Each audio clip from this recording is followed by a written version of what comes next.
Hey guys, tonight we're going somewhere unexpected, out of the mud, across a horizon you didn't know existed, and straight into the surprisingly mobile feet of a medieval peasant. That's right, you're about to find out that the idea of the dirty, tired serf who never left the village might not be as accurate as you were taught. But let's get one thing straight. If you were a peasant in the 1300s, you probably weren't destined for a long, healthy life. In fact, between famine, disease, and lords who viewed you as property adjacent, you probably won't survive this. Just wanted to set expectations. So before you get comfortable, take a moment to like the video and subscribe, but only if you genuinely enjoy what I do here. And let me know in the comments what city you're watching from and what time it is there. I love seeing where and when you all tune in from. Now, dim the lights, maybe turn on a fan for that soft background hum, and let's ease into tonight's journey together. It's early morning and you're already awake. You didn't sleep on a mattress, not unless you count a burlap sack stuffed with straw as a mattress. There's a hole in the roof that drips whenever it rains. Your breath hangs in the cold air as your mother stokes the fire with a tired hand. The rooster starts its annoying routine about 2 minutes too early, and you hear the soft rustle of animals outside, some of which are technically yours, but really everything on this land belongs to the Lord. You pull your scratchy tunic over your head, feet raw from yesterday's walk to the edge of the fields. You're a peasant. Congratulations. You don't own the land, but you do live on it, work it, and pay a variety of charmingly specific taxes for the privilege, like the one for using the Lord's oven, or the fee for getting married. You're tied to the manor, and people will tell you that means you're stuck here forever. But are you? This muddy village with its maybe 10 houses, one church, a lot of geese, and a deeply suspicious cow named Maribel seems like your whole universe. Your neighbours are mostly extended family, give or take a few generations, and there's a good chance you've never seen a town. But that doesn't mean you never will. In fact, just this month, the Reeve, kind of like the village's glorified snitch manager, mentioned that a group of you might need to walk to the nearby market to sell some surplus turnips. It's 2 days away. 2 whole days of walking, sleeping under carts, and being just a little bit free. Already there's movement. Your older cousin Toma is loading a cart with barrels of ale to take down the road. You hear gossip about a fair in the next village over.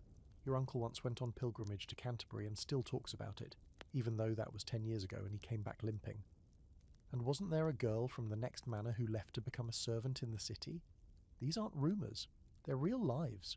Real movement. Small, yes, but real. Let's clear something up right now. Medieval peasants weren't some kind of human barnacles. While most people didn't travel far or often, that didn't mean they never travelled at all. Life was hard, achingly, bone-breakingly hard, but also weirdly fluid when it had to be. You had responsibilities, but you weren't literally chained to a fence post. There were marriages that linked villages, work that took you across parishes, pilgrimages that sent you walking across kingdoms. You just had to survive long enough and be lucky enough to do it. And in your village, there's always someone who's seen something more. The old shepherd with the missing fingers tells stories about the coast. The tanner's wife was once a maid in a bishop's house, and your grandmother, half blind now, swears she met a real-life Saracen once, though nobody knows how or why. Even now, as you wipe yesterday's dirt off your face and reach for the same bread and turnip breakfast again, you can feel it. The road is out there. Your feet are meant to touch it at least once. The village might be your home, your duty, your prison, but it's not your whole map. Not necessarily. Historically, the idea that peasants were forever stuck in place comes from a mix of misunderstanding and oversimplification. Yes, serfdom meant that you were bound to the land, on paper, but in reality, that binding had wiggle room. Lords needed labour, but they also needed coin.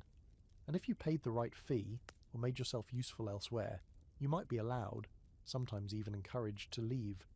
In fact, it wasn't unheard of for a serf to simply disappear into the forest, reappear as a hired hand somewhere new and just stay there. Not legal maybe, but it happened. Here's a fun fringe fact. Some lords actually advertised to attract peasants from other manors by offering better conditions. Think of it like the medieval version of poaching tech talent, but instead of free snacks and stock options, it was less back-breaking labour, and only 2 random tithes instead of 6. Not a bad deal, relatively speaking. And then there's the scholarly debate. Were medieval people really as immobile as we think, or have we just been looking in the wrong places? Some historians argue that while records are sparse, because peasants didn't leave diaries or get recorded in the Grand Chronicles, there's enough anecdotal and local evidence to suggest that movement was more common than previously assumed. Others still insist that such travel was rare, and we're just romanticising the exceptions. The truth? It's probably somewhere in the middle. Like most things in history, it's messier than we'd like. Back in the village, you sling a rough sack over your shoulder. There's talk that a monk is coming through tomorrow, passing from abbey to abbey. You're thinking of asking him questions about the road, about what he's seen, about whether a person like you could go further than just the next parish. The sun is up now, warm but already filtered through autumn mist. Your bare feet press into the dew-covered ground as you head to the fields, but you pause just for a second. You look at the narrow dirt path that leads away from the manor house, past the trees, towards somewhere else. You'll be back in the same field by noon, turning the same soil you always have. But now the idea is in your head, and once it's there, once the concept of somewhere else takes root, it's hard to shake, even for a peasant. You're bent over in the field again, fingers numb in the morning chill, digging stubborn roots from the damp earth. The oxen snort in the distance, steam curling from their broad nostrils, and your cousin Toma is complaining about his back for the third time in an hour. Another day, another patch of soil that refuses to cooperate. And as you straighten up and stretch, eyes on the crooked horizon, you remember something the Reeve said last week, that you and your kin are bound to the land. That's the phrase. Sounds dramatic, doesn't it? Like chains or curses or medieval fairy tales. But what does that actually mean? Well, first off, you're not a slave. Not exactly. You're a serf, legally tied to this lord's manor, which means you can't pack up and leave without permission, at least not on paper.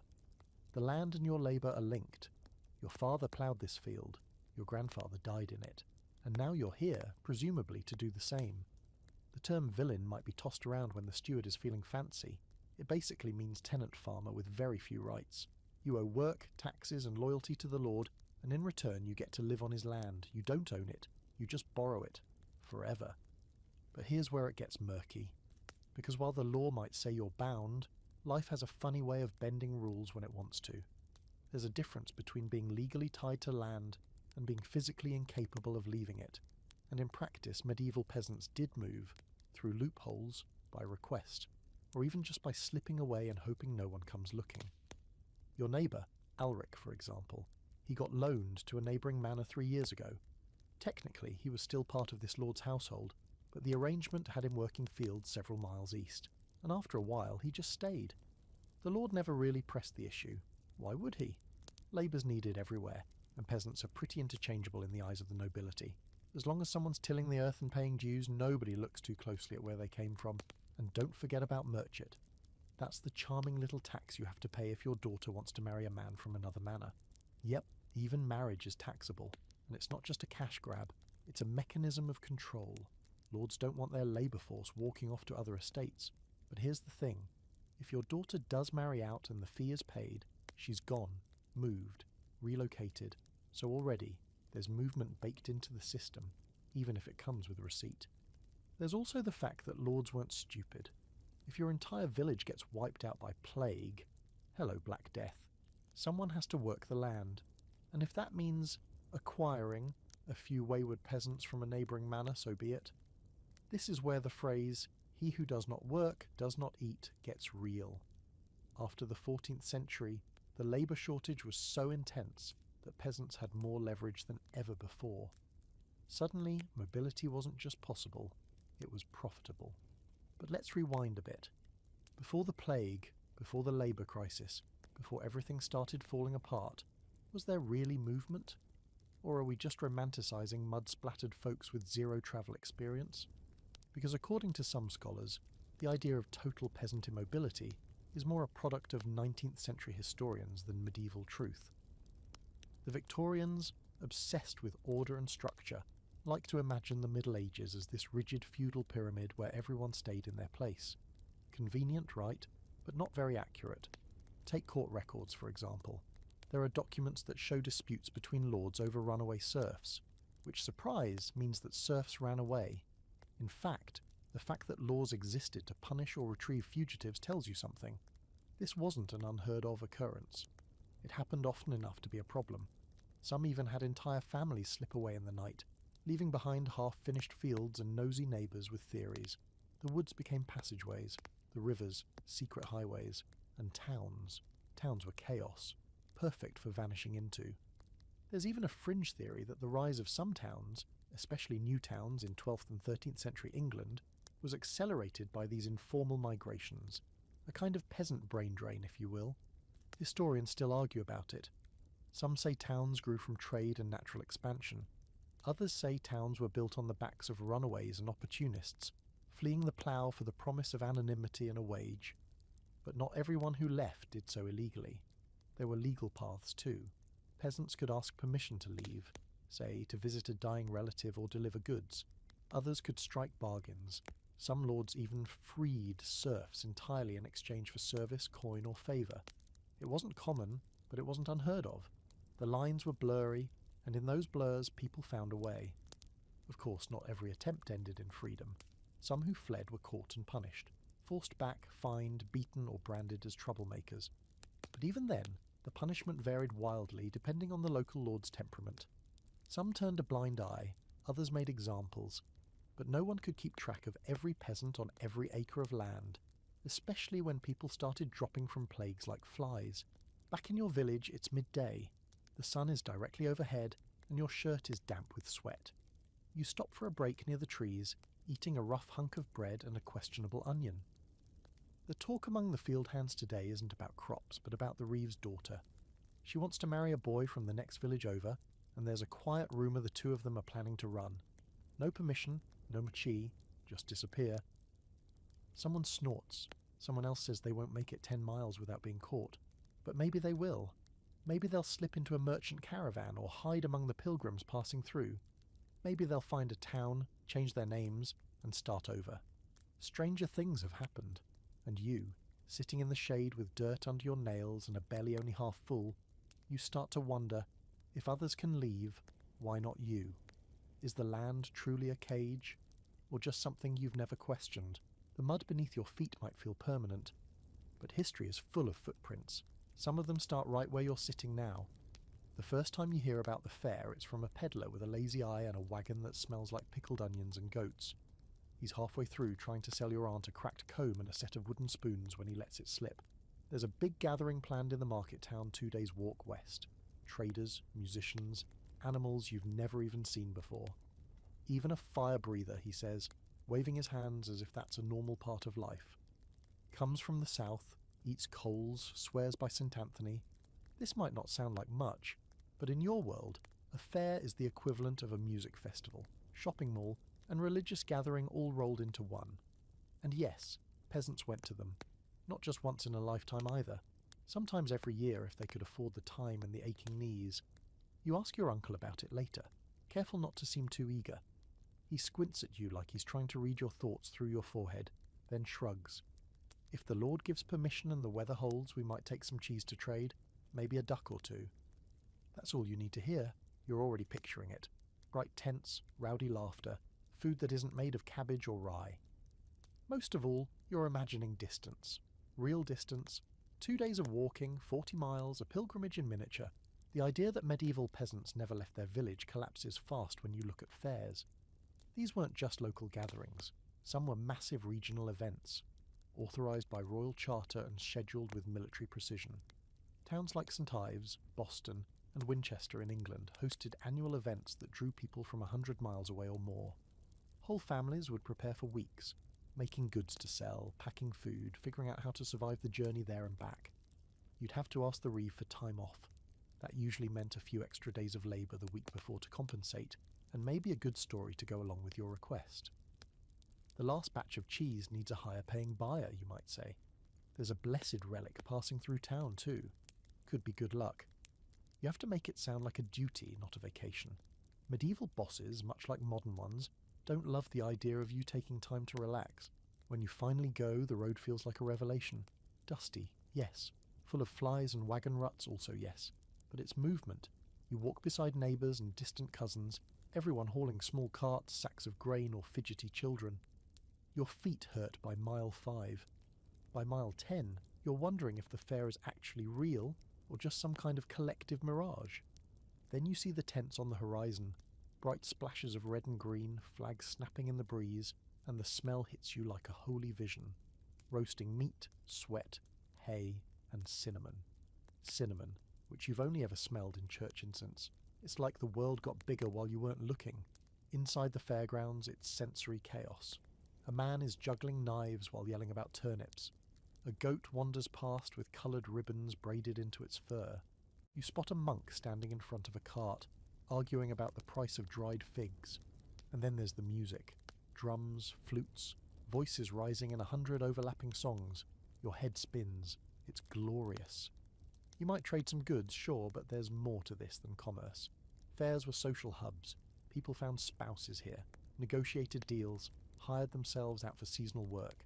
You might even get lucky and see a royal official or a knight riding through, armour gleaming in the sun like a character out of a legend. You won't speak to them, obviously, but you'll remember the sight forever. And don't be surprised if you pick up news. The fair is where you hear about wars, plagues, new taxes, and which lord's been excommunicated. It's like tuning into the medieval version of Twitter, but with more livestock and fewer trolls. This is also where gossip thrives. A woman tells your aunt that a distant cousin joined a merchant crew and sailed to Flanders. A tanner boasts about walking all the way to York for a saint's day. You file these stories away like precious coins. Proof that the world stretches further than the tree line. Fairs weren't just for villagers either. Nobles attended too, but for different reasons. Investments, land deals, horse trading. You might catch sight of a well-dressed woman with a veil that costs more than your entire household. You might lock eyes with a scribe carrying a scroll that he guards like treasure. These moments stick. Later, in the quiet mud of home, you'll replay them like dreams. And here's a quirky little slice of fair history for you. In some places, they held what were called mock courts, half-legal, half-comic performances where people could sue each other for silly things. Imagine a local farmer dragging his goat before a clownish judge and accusing it of theft or gluttony. All in good fun, of course, usually. But amidst all this bustle, there's also danger. Pickpockets thrive in the crowd. Fights break out, especially after ale's been flowing for a few hours. You might see someone dragged away by local guards, accused of selling spoiled meat or fake relics. And if you're unlucky enough to be carrying something valuable, you'll guard it like your life depends on it, because it might. Scholars still debate how far people really travelled to reach these fairs. Some argue that the distances were exaggerated, romanticised later by chroniclers. Others insist that fair records and trade logs prove wide-ranging movement, even among the lower classes. The real answer, again, is probably somewhere in between. Some came from miles away, some from the next village. But even if you walk just 10 miles, that's 10 more than the stereotype gives you credit for. When the fair ends, you trudge home with sore legs and a head full of new sounds, smells and images. Your aunt is humming a tune she learned from a travelling fiddler. Your cousin has a crude wooden flute he swears he can learn to play. You yourself carry a small cloth pouch with 3 dried plums, your first taste of sweetness that isn't made of boiled root. You'll savour them over the next week like they're royal treasure. And somewhere in that journey home, under a setting sun and a sky that feels impossibly huge, you realise something important. You weren't just allowed to travel. You did. Your feet touched roads you didn't know existed. You saw things that rewrote your understanding of the world, and that memory will feed something in you. Something restless, curious, hard to name. Back in your village, nothing looks different. Same thatch roofs, same cracked pots, same geese causing low-level chaos. But you're different. You've seen a wider circle now, and once your world expands, even a little, it never quite shrinks back to what it was. You're stacking firewood behind your house when you hear the bells, not your local chapel's usual clanging either. This is deeper, slower, with a rhythm that makes your spine twitch. You glance down the path and see a small line of figures coming up over the hill, walking with purpose, their robes catching the breeze like sails. Pilgrims. You know the look. There's always a staff, a scallop shell, maybe a scrap of cloth pinned to a shoulder that once touched a relic. One of them even has a badge shaped like a tiny hand. You're not sure which saint it's meant to represent, but you've heard tales about hands that heal and hands that curse. It's hard to tell which kind you're dealing with until it's too late. Your aunt emerges from the cottage, squinting. On their way to Walsingham, she murmurs, as if naming a mythical place. She offers a half-loaf of bread to the passing group, and one of them nods in gratitude. You stare at their dusty boots, cracked lips, the way their eyes are both exhausted and oddly lit up. It hits you then that they've walked here from who knows where, through rain and blistering sun, along roads thick with mud and strangers, and they're going even farther. Pilgrimage. That's the real travel story of the medieval peasant. You might be too poor to afford a horse or a real map, but if your soul needs saving, or if you just need an excuse to leave, you can walk to a shrine. And in doing so, you become part of one of the most widespread travel phenomena of the entire medieval period. Now don't get confused. Pilgrimage wasn't just for nobility or monks. Sure, the rich could go all out, bring an entourage, ride comfortably, lodge in monasteries, but peasants? They pilgrimed in the dirt with bad shoes and hollow stomachs for days or even months at a time. Not because it was easy, because it mattered, because sometimes it was the only way out of your tiny repetitive life. You've probably heard of Canterbury, thanks to a certain poet who couldn't resist putting 30 loudmouths on a road trip and calling it literature. But that wasn't the only destination. There was Santiago de Compostela in Spain, famous for the bones of St. James. There was Rome. There was even Jerusalem, though for a peasant that was more dream than destination, considering the cost and, the minor detail of surviving the trip through Crusader territory. But even closer to home, there were dozens of local shrines. St. Cuthbert in Durham, St. Edmund in Bury, tiny chapels clinging to cliffs, rumoured to perform miracles if you prayed there hard enough, or just walked there with enough blisters to prove your devotion. You didn't need to go far to go somewhere. And here's the kicker. People didn't always go alone. Pilgrimage routes often became impromptu communities, groups forming on the road for safety, company, or shared purpose. You could join one of these bands, follow the river paths, sleep in barns or under hedges, eat whatever someone gave you. And yes, you might die. But you also might live more fully than you ever had. You're already imagining it now. How your mother would react if you told her you wanted to walk to a holy site. She'd raise a spoon and point it like a weapon. And who's going to till the fields while you chase ghosts, But if you said it was for a vow, maybe you or someone you love was sick, or you needed forgiveness, she might sigh, nod slowly, and pack you some dried peas. There's an open scholarly debate about how accessible pilgrimage really was to lower-class people. Some historians argue that most peasants couldn't afford the time off or the risk. Others point to surviving pilgrimage badges found in rural areas as evidence that it did happen, and regularly. You know what's funny? Most of those badges are cheap, mass-produced lead trinkets, proof that pilgrimage wasn't some elite Instagrammable vacation. It was for everyone, even if what you brought home was a pewter brooch shaped like a saint's nose. And let's not forget the fringe facts. There's at least one documented case of a pig being brought on pilgrimage. No, not for eating, as a pilgrim. Apparently its owner claimed the pig had been healed by St. Edmund and wanted to give thanks. The pig wore a little bell and everything. People stared. The pig didn't care. Frankly, it had a better attitude than half the humans on the road. But pilgrimage wasn't all candles and prayer. It had rules. The church liked to supervise the practice, especially once it got popular and profitable. In some places, you needed a letter from your priest to prove you weren't just running away.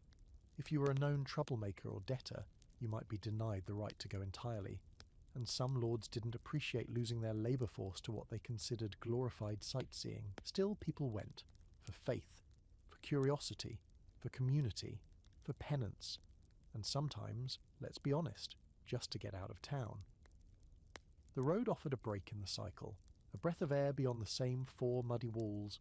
You might meet someone, hear a new song, see the sea for the first time. There were even travelling minstrels and entertainers who piggybacked on pilgrimage routes, knowing full well that a tired pilgrim with a coin to spare might want to laugh more than another sermon. Back in your village, the line of pilgrims disappears over the far hill. You don't follow, not this time. But that idea, it lingers. Pilgrimage isn't just a trip, it's a possibility. It's a future you didn't know you were allowed to imagine. And maybe, just maybe, that scallop shell badge could look good on your own shoulder one day. For now, you go back to stacking firewood. Your hands move automatically, but your mind is miles down the road. Among chanting voices and candlelight, you see yourself walking in a crowd of strangers, becoming someone else for a little while. A traveller, a witness, a speck moving slowly across the map. Because even peasants, it turns out, sometimes walk towards something holy, or at least away from something dull. You hear them before you see them. rattling cartwheels, clinking harness buckles, the low murmur of animals and men. Then the first of them passes down the muddy path that splits your village in two, a man with sun-creased skin, leading a donkey loaded with sacks. Behind him comes another, this one younger, with a crooked hat and a string of dried fish swaying behind his back like some kind of scaly battle trophy. A third follows, driving a rickety cart filled with clay jugs, and just behind that, a grinning woman hawking ribbons and combs from a tray slung over her shoulders. Merchants, they travel and then they talk. A lot. This is how you learn things. You lean against the fence post, pretending to fix a strap on your sandal while your ears do all the real work. One of them is heading to a town near the coast, where salt is cheap and people eat oysters for fun. Another complains that a bridge was out 3 villages west, and he had to ferry his goods across a river by raft, nearly losing a goat in the process. You can't tell if he's joking. Honestly, with travelling merchants, half of it could be made up and you'd still eat it up like warm porridge. Here's something no one tells you when you're learning about medieval peasants. They didn't all stay peasants forever. Some of them side hustled their way out of serfdom, one market at a time. It wasn't common, it wasn't easy, but it happened. Let's say you're good with your hands, really good. Maybe you make baskets tighter than anyone else in the village, or you carve wooden spoons that don't snap in the soup. One day, someone passing through offers you a few coins for your work. You trade, they leave, but they tell others. Soon, more people come. Eventually you decide, why wait for them to come to me? And so you go, just to the next village at first, then farther. Eventually you're walking regular circuits, spring markets here, autumn fairs there. You learn to time your steps with the planting and harvest seasons so your absence doesn't cause too much disruption back home. Or maybe, if you're bold and slightly fed up, you don't come back at all. There's an idea, mostly pushed by earlier historians, that trade was the realm of townspeople and guild members only. But reality says otherwise.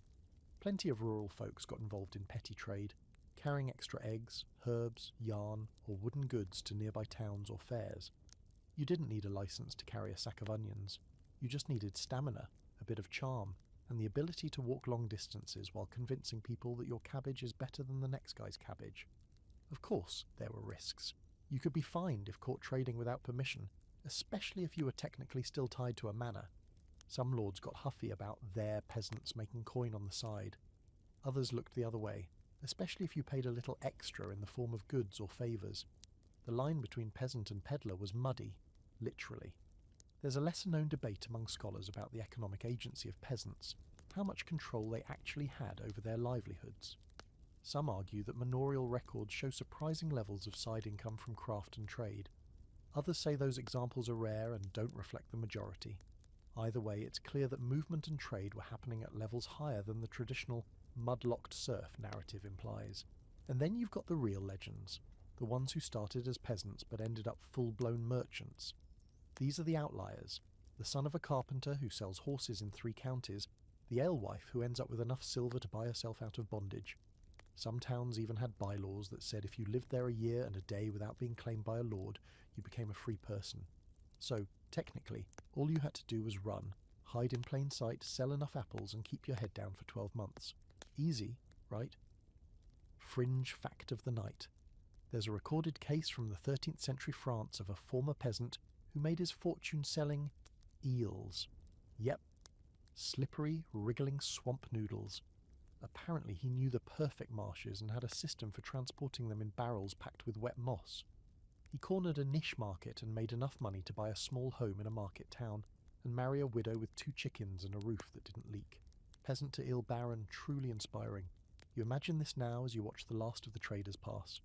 You wonder what it would be like to have no land to answer to, no crops to fail you. Just you, a bag of carved spoons and the open road. No guaranteed food, no fixed roof. But also, no boundaries. You head back into your home and glance around the one-room structure you know like your own breath.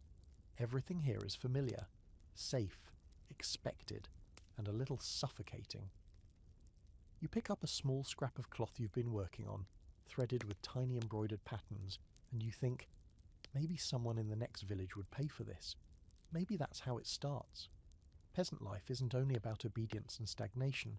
Sometimes it's about small moments of ingenuity. You take what you're good at, what the land gave you, and you make it into something portable, profitable. The village might own your hours, but it doesn't always own your ambition. That night, the fire cracks in the hearth and you listen to the wind outside. You imagine it carrying news from far-off places, salt from the sea, wool from the hills, spices from the east. You picture your feet, cracked and tired, pounding those same roots, your name passed from mouth to mouth. That's the girl who sells the good thread. You want hers, not the other, and maybe someday, a child in a village you've never seen leans against a fence post watching you go by. There's a story your grandmother tells when the nights get long and the wind creeps under the door like it's looking for toes to gnaw. It's always the same setup. A boy with a good singing voice, clever fingers, and not much else goes to the abbey downriver to help with harvest, and ends up working in the kitchens. But then the monks hear him sing while he's chopping onions, and before you know it, he's copying manuscripts in the scriptorium, learning Latin, getting fat off fish stew and honeyed oats, and eventually, becoming a priest. They gave him a new name, she whispers, as if it's the climax of the tale. Brother Matthias. You've heard this story so many times it should have lost its magic, but somehow it hasn't. Because even if it's only half true, if the boy never made it past onion duty, it still holds a seed of something real. For peasants, the church wasn't just a place to pray, it was a door, not wide open, not welcoming to everyone, but there, a way out, a way through.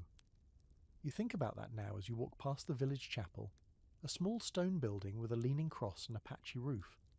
Father Odo is inside, muttering to himself and rearranging candles that seem determined to fall over. He's not exactly inspiring. His breath always smells like leeks, and he dozes off mid-sermon. But he was once a peasant too. That part everyone knows. Born to a swineherd, sent to the abbey after he lost 2 toes to frostbite and couldn't farm anymore. He still walks with a limp, but he walks. And more importantly, he reads, he writes, he knows things. You linger by the door, pretending to fix your shoe, listening to the low sound of Latin filtering through the stone. It feels like another language, a spell. And for a moment, you wonder what your name would sound like with a brother or sister in front of it. The church, as it turns out, was one of the few institutions in medieval Europe where a peasant might change their stars. You could join as a monk, a nun, a lay brother, or even just as a hired hand with good manners and better timing. Monasteries were not just places of worship, they were self-sufficient hubs of agriculture, learning, healing, and hospitality. And they needed people. Lots of them. Not just scholars and priests, but shepherds, brewers, millers, cooks, scribes, gardeners, and yes, singers who could chop onions. If you made yourself useful, if you stayed quiet and worked hard, you could climb. Slowly, cautiously, but upward. Some abbots, rare ones but they existed, rose from humble beginnings. A few even advised kings. Of course you'd have to give up most worldly things, no marriage, no children, no personal wealth. But let's be honest, how much of that do you have now? And it wasn't just about climbing. The church moved people. Monks travelled between abbeys, they went on missions, carried messages, collected rents. They saw roads that peasants weren't supposed to walk and talked with people peasants weren't supposed to meet. If you could worm your way into that system, even as the lowest cog, your feet might take you far. There's a quirky but true detail about Benedictine monasteries. Many kept guest houses open to travellers, especially other members of the clergy. That means peasants attached to these places often interacted with people from across the realm, even beyond. You could overhear stories of crusades, kingdoms, storms at sea, or giant vegetables in Flanders. Your world expanded one overheard conversation at a time. Of course, the church wasn't some magical utopia. Power plays happened behind altars. Some monks were cruel, some convents were prisons with hymns, and entry was often limited to those who brought a dowry, a connection, or at least a clean reputation. But loopholes existed. If you were orphaned, injured, unusually bright, or just very lucky, someone might let you in. Especially if they thought you had potential, or could work without complaining. There's also scholarly debate around how accessible monastic life really was for the peasantry. Some argue that the doors were firmly shut without the right money or patron. Others point to records of novices from rural backgrounds, especially after plagues or wars depleted numbers. It's hard to say exactly how often the poor joined, but it's clear they did. Enough to feed the legends. Enough to inspire bedtime stories whispered over straw mattresses. You watch as Father Odo stumbles outside, startled by a goat chewing on his cassock. He shoos it off with a half-hearted curse, then notices you. Thinking of joining the cloth, he grumbles, squinting into the sun. You smile, shake your head, and say something vague. He doesn't press. He just mutters about the roof again and hobbles off, trailing bits of straw. But even that brief exchange lingers, because you had been thinking about it. Not seriously, not yet. But it's one of the few visible paths out of the fields that doesn't involve running away or marrying a stranger. It's a slow path, a quiet one, but it's real. Later, while helping your mother grind barley, you bring it up casually. Didn't Great-Aunt Iselle become a nun? She nods, distracted, then adds, but only after her third husband died, and she still smuggled wine into the convent if the rumours are true. That somehow makes it better.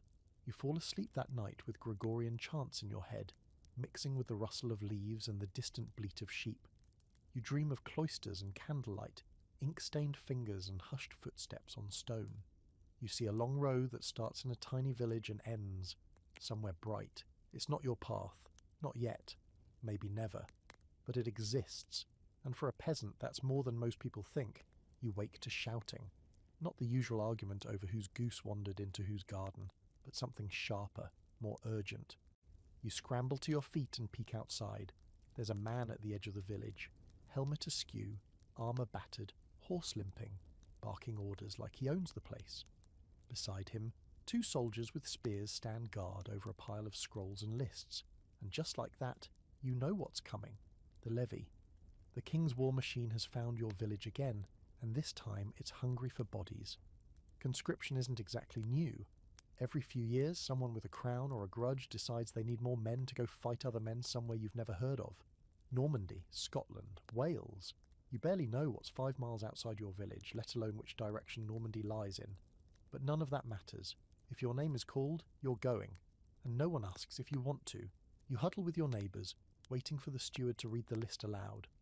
He pauses at every name, chewing it like he's deciding whether to say it or swallow it. Alric, son of Wulfric, gone.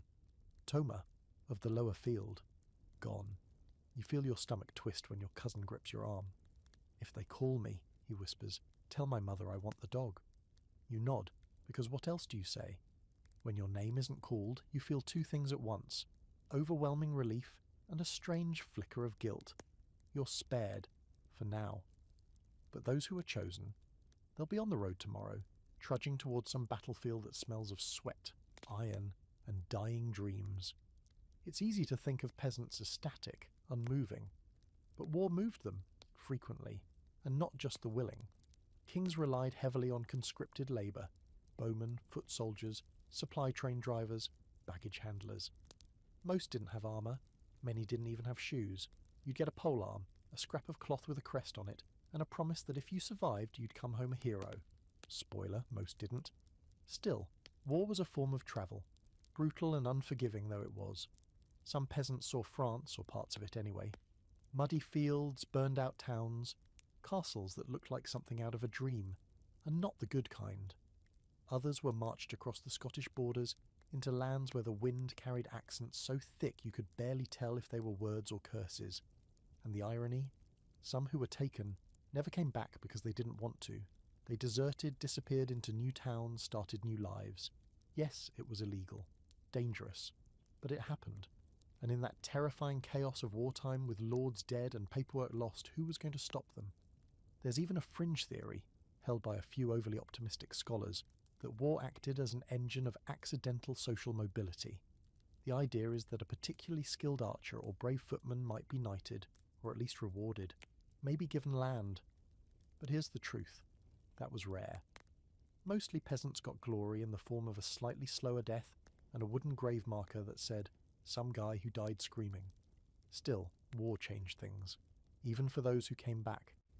They returned leaner, quieter, with new scars, sometimes with a strange accent or a limp, or a pendant from a shrine they stopped at along the road. They talked about things you couldn't imagine. A siege that lasted 6 weeks, a river full of bloated horses, a woman in Gascony who made bread with rosemary and salt. And even if the war had broken them, their stories shifted the village's imagination. You'd gather around the fire to hear what Normandy looked like at sunset, or how Welsh forests whispered at night. Suddenly, the map in your head wasn't just your manor, your church, and the sky. It was bigger, stranger, bloodier. There's a scholarly debate, ongoing, dusty, and full of footnotes, about how much peasants participated in war. Some claim it was mostly freemen or town militias who were called up. Others argue that the line between freeman and wealthy peasant was thin enough that it often included your average farmhand with 2 good arms. The muster rolls don't lie. Peasants fought, in large numbers, often reluctantly, but sometimes with an odd sort of pride. And war didn't only move men. Women were dragged along too. Wives of soldiers, camp followers, washerwomen, nurses. They travelled with the armies, setting up and tearing down makeshift villages in the shadow of every campaign. These weren't pampered noble ladies. They were sharp-tongued, resourceful, and usually carrying more than one screaming toddler on their hip. One of them might have more miles under her belt than your entire bloodline. Fringe fact of the night. There's a known case of a peasant woman named Agnes Hoto who, after her father fell ill before a duel, disguised herself in his armour, rode out, and won the fight. Her opponent reportedly found out when her helmet fell off during the victory lap. Whether that story's entirely true or just medieval tabloid fuel, it shows something important. Peasants weren't passive. They got dragged into history's messes all the time, and sometimes they hit back. As the levy marches out the next morning, you stand beside your cousin's mother and watch the soldiers disappear down the misty road. You see Alric trying to look brave, Toma clutching a bundle of food like it might shield him from arrows, the Reeve's son already weeping. They vanish one by one into the trees. You don't envy them, not exactly. But something strange blooms in your chest, the bitter ache of being left behind, of not knowing what's out there. You go back to your work. The field is quiet without the usual complaints and singing, but your ears ring with new questions. What if the road brought you somewhere better? What if war, for all its horror, was also a door? For a peasant, the choice was rarely yours to make. But once taken, once moved, your feet didn't forget the path, and neither did your soul. There's a path that runs just behind the churchyard, barely wide enough for a cart, hemmed in by brambles, half swallowed by weeds. Nobody talks about it much, not because it's secret, but because it makes people uneasy. That's the path they say she took, the girl from the upper cottage, the one with the pale eyes and too many questions. One day she was here, milking her family's goats, the next, gone. Left with a satchel and a single shoe, if the rumours are to be believed, and just like that she became another village mystery. She ran, some say. She was taken, others whisper. But everyone agrees on one thing. She left. No permission, no papers, no blessing from the Reeve or the priest. Just up and vanished. You think about her sometimes, especially when the wind carries the scent of wood smoke from far away. It's not unheard of, after all, peasants running, slipping out under the veil of night, hearts pounding, each step a gamble. It's not freedom in the clean, noble sense. It's escape, desperate, breathless, and more common than people like to admit. We've been trained to picture the medieval peasant as endlessly obedient, too cowed by law and religion to disobey. But the truth? They ran. Not in massive waves, not every day, but often enough that there are laws about it. Entire chunks of legal texts obsessed with the retrieval of fugitive serfs. Because serfdom wasn't a tight chain. It was more like a leash. And when no one was looking, people slipped the collar and bolted. Why? For 100 reasons. Sometimes it was love. A forbidden match across manor lines, or a marriage refused by a lord who didn't want to lose valuable labour. Sometimes it was abuse, a cruel steward, a violent family member, a lord who didn't understand no. Other times it was simple restlessness. You worked, you gave, you tithed, you bent your back to 100 duties and still went hungry. One day you just couldn't anymore. So you walked. You didn't go to the nearest town. That would be too easy to track. Instead, you aimed for a place just far enough. Across a river, through a forest, maybe over a hill people said was haunted. There, you might find another village in need of hands. If you kept your head down and your story straight, they might not ask questions. People didn't carry identification after all. Names were slippery. You could be that boy from the south, and no one would know the difference. Of course, it wasn't that simple. There were risks. If you were caught, you could be fined, beaten, dragged back in chains. Your new village might get punished for harbouring you. But enforcement was spotty. Lords had other things to worry about. Wars, taxes. whether their second cousin was trying to poison them with spoiled pears. They didn't always send someone after a runaway. Still, the fear lingered. There's even a term, infang thief, for the right of a lord to execute a thief caught on his land. If you ran and stole something on your way out, a cloak, a loaf of bread, you could end up swinging from a tree. That's not metaphor, that's history. And yet people still did it. Which tells you something important. The conditions of village life, for some, were worse than the unknown. People don't abandon everything unless the everything feels like a prison. There's a scholarly argument around how much of this running actually happened. Some records suggest it was rare and harshly punished. Others suggest that, in the right time and place, it was surprisingly common and quietly tolerated, especially in times of labour shortage. After the Black Death, for example, whole manors were deserted. Lords needed workers more than workers needed lords. That gave peasants power. Not noble power, but negotiating power. Mobility became leverage. You pause by the edge of the field and glance back at that overgrown path again. The brambles have grown thicker, but you can still see where the footprints used to fall. Deep grooves where cartwheels dug in. A smooth patch from countless cloaks dragging over time. It's a ghost road, really, full of stories no one finishes. You once asked your grandmother what happened to the pale-eyed girl. She only shrugged. Could have gone to the city, could have died in a ditch, but at least she went. That answer stuck with you. Not because it was comforting, but because it was honest. And you know what? Not all runners ran alone. Some took lovers, some took children, some planned for months, quietly trading favours for supplies.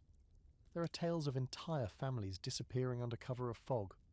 One peasant boy supposedly hid in a travelling puppet wagon and made it all the way to York. Another, more dubious tale says a man disguised himself as a nun to slip past guards. You don't know if it's true, but you want it to be. You wonder what it would take for you to run. Not yet, but maybe someday. When the levy comes again, when the reeve pushes too far, when winter bites harder than usual. Maybe you'd find that hidden courage. Or maybe you'd just wait, quietly, for the right moment, your satchel already packed in your dreams. There's a fringe case from 14th century Germany where a runaway peasant, after years in hiding, actually sued his old lord for past abuse. It didn't go well. He lost, was fined, and reportedly ran again. But still, he tried. The record exists. That's the thing about runaways. Even if the law didn't love them, the story did. They became legends, symbols of defiance, of possibility. And for a fellow peasant, stuck in the churn of the same dawn-to-dusk struggle, they were proof that somebody broke the pattern, that the leash had a weak spot. You sit in the grass now watching dusk settle across the field. Your hands are sore, your knees ache, but your mind, it's racing. Somewhere out beyond the trees someone else is walking tonight. A girl with a stolen cloak, a boy with a carved flute in his belt, a former peasant pretending to be a stone mason. They're risking it all for a chance at something new. And you stay, for now. But you keep your eyes open, you watch the road, and you remember the names of the ones who left. Because sometimes the most radical kind of travel isn't across oceans or mountains, it's away from the life everyone says you have to live. There's a wedding in the village today, which means several things. The air smells like smoke and roasted leeks. Your cousin is drunk by noon, and someone, likely the smith's apprentice, has already split his tunic doing a dance he doesn't know the steps to. You watch all of this from the edge of the green, chewing a bit of honey bread and trying to ignore the way the sheep are heckling the ceremony from the next field over. It's chaos, in that joyful, barely held together way that village weddings always are. But beneath the laughter and spilled ale, something important is happening. Someone is moving. Literally. The bride, Rilke, whose dowry included 3 hens, a pair of boots, and a goat that can't be trusted, is leaving your village. She's marrying into the next one over, 5 miles north, and after today she's their problem. Her family's already paid the merchant, the lord's delightful little marriage tax, and she'll be carted off tomorrow with her new husband and whatever belongings she can tie together with string. And that, believe it or not, is one of the most common forms of peasant travel.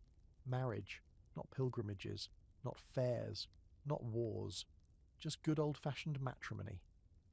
People think peasants didn't move, but they did, especially when love, or livestock, was involved. Village endogamy, the habit of marrying within your community, was common, sure, but it wasn't absolute. Sometimes there were just too many cousins, or not enough teeth. So you look to the next village over, or the one beyond that. Maybe your aunt had a connection. Maybe your family had land to leverage. Or maybe someone saw someone at a fair and thought, hey, they have all their fingers. That's rare. Marriage in that sense became a bridge. You moved for it. You sent messages. You walked across muddy tracks in your best tunic to convince someone's father that your 2 pigs and a good work ethic made you suitable. It wasn't always romantic, let's not fool ourselves, but it was movement. A foot in another place. A reason to cross boundaries. There's a tradition around here, probably older than your grandparents', where the bride walks to her new home on the day after the wedding, carrying a basket of her family's soil. So she never forgets where she came from, someone always says, even though half the time it's just used to patch the roof. Still, it's symbolic. She goes, she leaves, and her absence shifts the shape of your world. You think of Rilke now, glowing and flushed, spinning barefoot in the grass. She's the first of your generation to marry out. There'll be tears in the morning, loud goodbyes, maybe a goat that refuses to follow instructions. But once she's gone, she's gone. Visits are rare, letters rarer. The occasional message passed through a peddler or a priest maybe. But life gets busy. People settle, and within a few years she'll be someone the children hear about in stories. Your cousin? The one who married into Hearthwick? The one who made honey cakes? Yes, her. It's easy to romanticize it, but not all these marriages were smooth. Some peasants, especially women, moved to escape bad homes, worse fathers, or dangerous lords. A new village might offer a new start. Others married into uncertainty. If your husband died before the first harvest, you might find yourself widowed in a strange place, dependent on in-laws you barely knew. Some returned home, if they could. Others didn't, or weren't allowed to. There's an actual record from 1327 of a peasant woman named Isabel, who married into a manor 5 miles away, then tried to return home after her husband vanished on a fishing trip, and presumably became fish food. Her original lord refused her re-entry without a hefty fee. She ended up living on the edge of a forest, working odd jobs, and eventually remarrying a charcoal burner. Her story pops up in legal records as a dispute over who owned her labour. Romantic? No, but real. That's the thing. Once you moved, you didn't just switch houses. You switched lords, switched loyalties. In some ways, you became someone else. A new village meant new rhythms, new gossip, new rules. You might be welcomed warmly, or eyed suspiciously as an outsider for years. It was a gamble, but sometimes it was worth it. In some cases, moving through marriage opened doors. You might gain access to better land, a less tyrannical lord, or, let's be honest, a family with better food. And yes, sometimes there was actual affection involved. Not often, but enough to keep hope alive. There's an open debate among historians about how far peasants move for marriage. Some argue that most unions stayed within a 10-mile radius. Others, digging through manorial court rolls and cross-referencing tax records like medieval detectives, find evidence of spouses travelling 30, even 50 miles. Was that common? Probably not. But possible? Absolutely. Especially if you had something worth travelling for. Beauty, land, a better life, or just the promise of something different. And here's a fringe fact for tonight. In some parts of medieval France, there were matchmaking festivals where eligible young people from neighbouring villages would gather for feasts, dances, and borderline awkward staring contests. Think of it as speed dating, except it's just dancing until someone's mother yells, "That one has sturdy calves!" And yes, couples did end up marrying from these events. Love, or at least mutual tolerance, sometimes found a way. Back at the wedding, the music gets louder, and someone is now standing on a barrel playing the bagpipes with more enthusiasm than skill. You step away from the crowd and look toward the northern path, the one Rilke will take tomorrow. It's not far, just a few miles, but it's another world. You wonder who else will leave in the coming years. You wonder if you will. Because for peasants, travel didn't always mean packs and pilgrimages. Sometimes it meant vows and veils, a walk with your hand in someone else's, a cart full of dowry and dried apples. A goodbye you never knew would be permanent. And even if the new place looked a lot like the old, fields, sheep, grumpy neighbours, you were still new, changed. A traveller with a reason. The music fades behind you as you head home, the stars blinking overhead. You can already see tomorrow, the tearful farewell, the jokes, the uneven cartwheel squeaking into the distance. Rilke's path is made, yours still waits. But one thing is certain, Peasants moved, for love, for goats, for the chance to begin again, and if it took a wedding to get you there, well, better start learning the bagpipe. The frost came early this year. By the time you're out in the fields, the ground is already stiff underfoot, and your breath rises in soft, smoky curls. You wrap your cloak tighter, fingers aching from the cold, and glance toward the woods. There's movement at the tree line, just a figure with a pack, head down, walking with that steady, mile-eating pace you've come to recognize. Another one, your uncle mutters beside you, leaning on his hoe. Looking for work, no doubt. And he's probably right. The harvest was bad across the region, not just here, everywhere. You've heard the whispers, blight in the barley, rot in the root cellars, lords tightening grain rations like it's a game. People are moving again, not for war, not for marriage, but for survival. These are the wanderers, the drifters, the seasonal workers who move from village to village with tools strapped to their backs and nothing but stories in their mouths. They're not vagabonds, not yet, but they ride the edge of stability, always chasing the next meal, the next roof, the next chance to make it through winter, without turning to bark soup. You see more of them lately. Men with rough hands and eyes that scan every corner of a new place. Women with children in tow, hoping someone needs help with weaving or spinning. Young boys trying to pass for older, offering to chop wood in exchange for a crust of bread. They come quietly, sleep in barns or lean-tos, and disappear just as fast.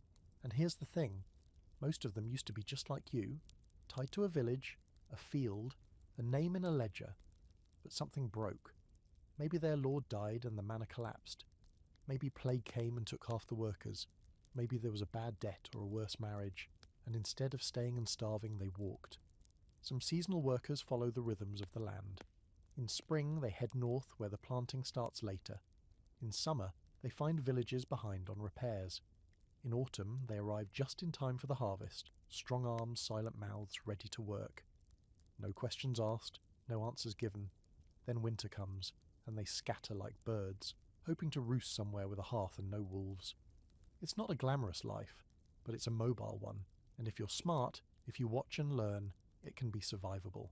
You remember one man from a few years ago, name forgotten, who showed up with nothing but a basket of bone tools and a grin like he'd seen the other side of the world.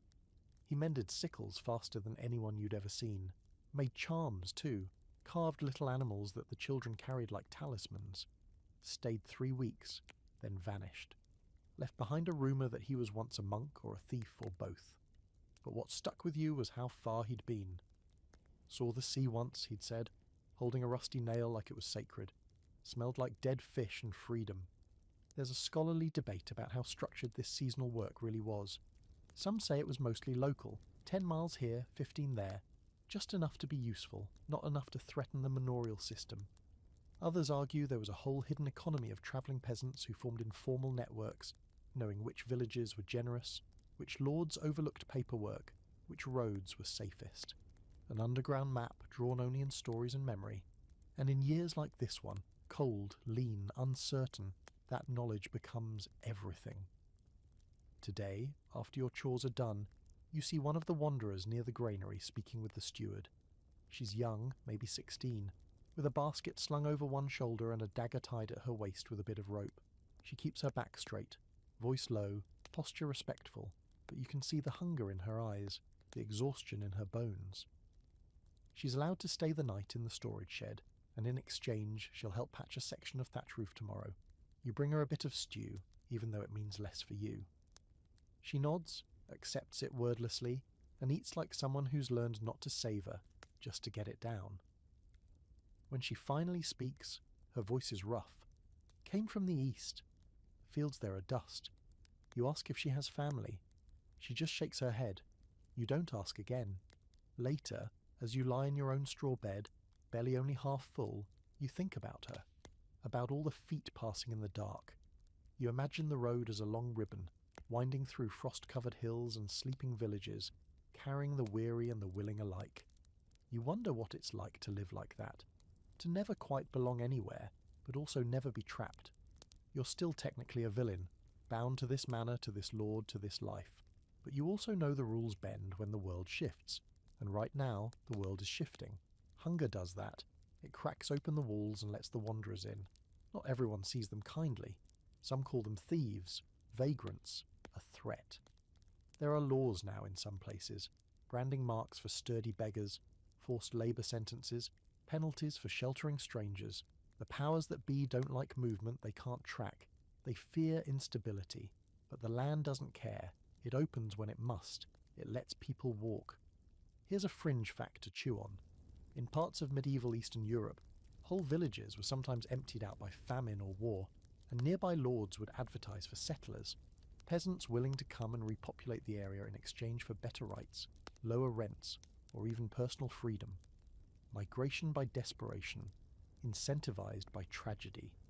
It wasn't heroic, but it was real. You wake in the early hours before dawn. The sky's violet and the frost has crept into your boots.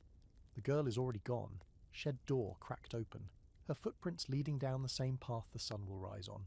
She took nothing, left no name, but she carved a memory into the mud, and maybe one day when the winter gets too long or the Lord demands too much, your own feet will follow hers.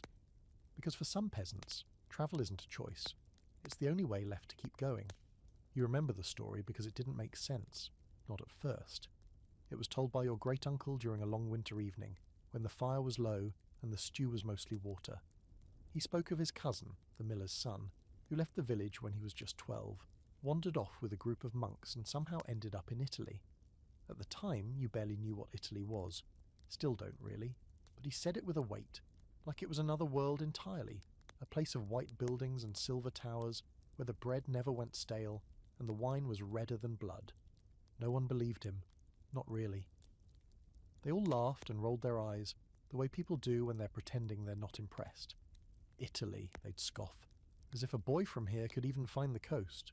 But your uncle never blinked, just said, "He wrote me once," in Latin. Couldn't read a word of it, but the seal was from Rome. You think about that now, years later, as you stand by the old mill, now run by a cousin of the cousin of the cousin of that same boy, who probably never even knew how to sharpen a quill, let alone write a letter. But the tale still lingers, because every village has one, that person who left, who went farther than anyone should, who made it, or died trying. The details blur, but the idea sticks. And maybe, just maybe, it's not entirely made up. You see, millers had a strange kind of power. They weren't quite peasants, not quite gentry.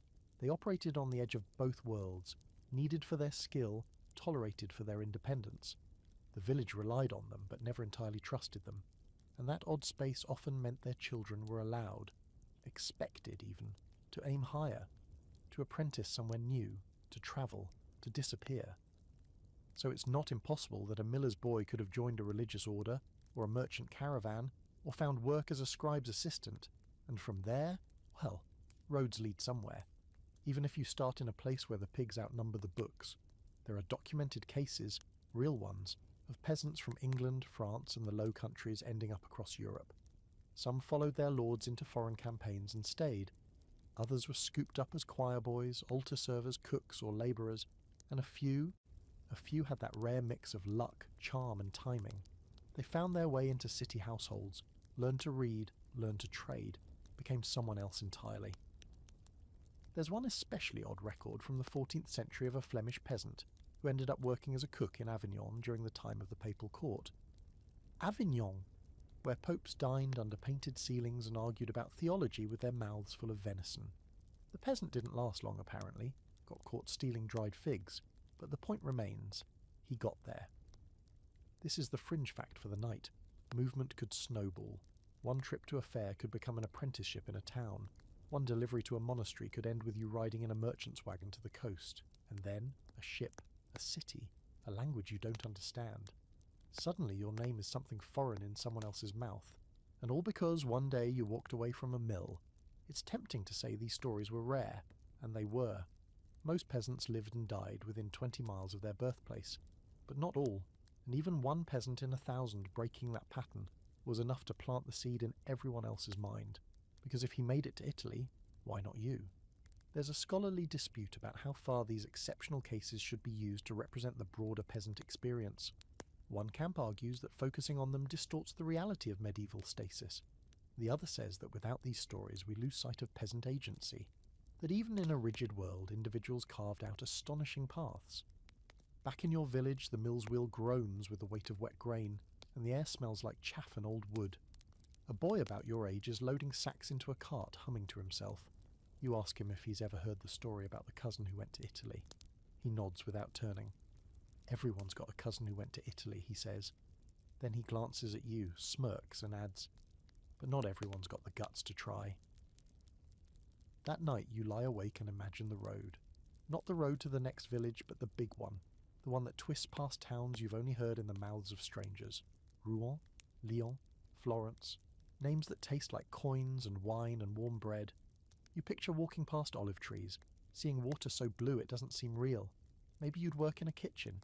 Maybe you'd learn to draw, or become one of those people who wear velvet and say clever things at banquets.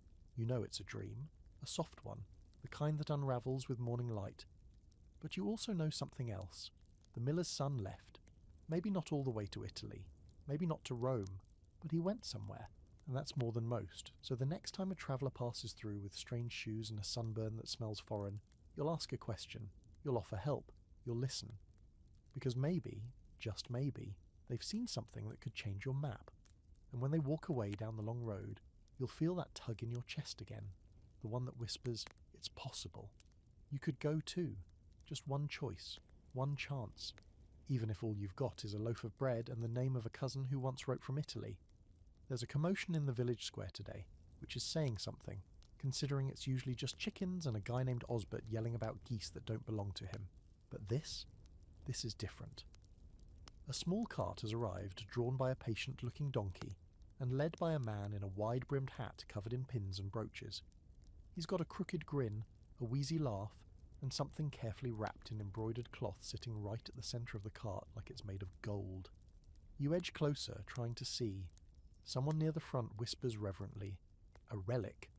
That's when you realise what this is. The man steps forward and raises a hand.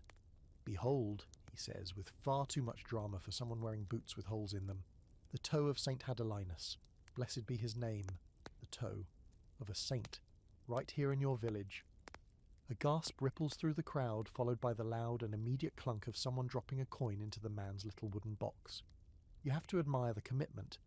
He's got the voice of a preacher and the salesmanship of a peddler.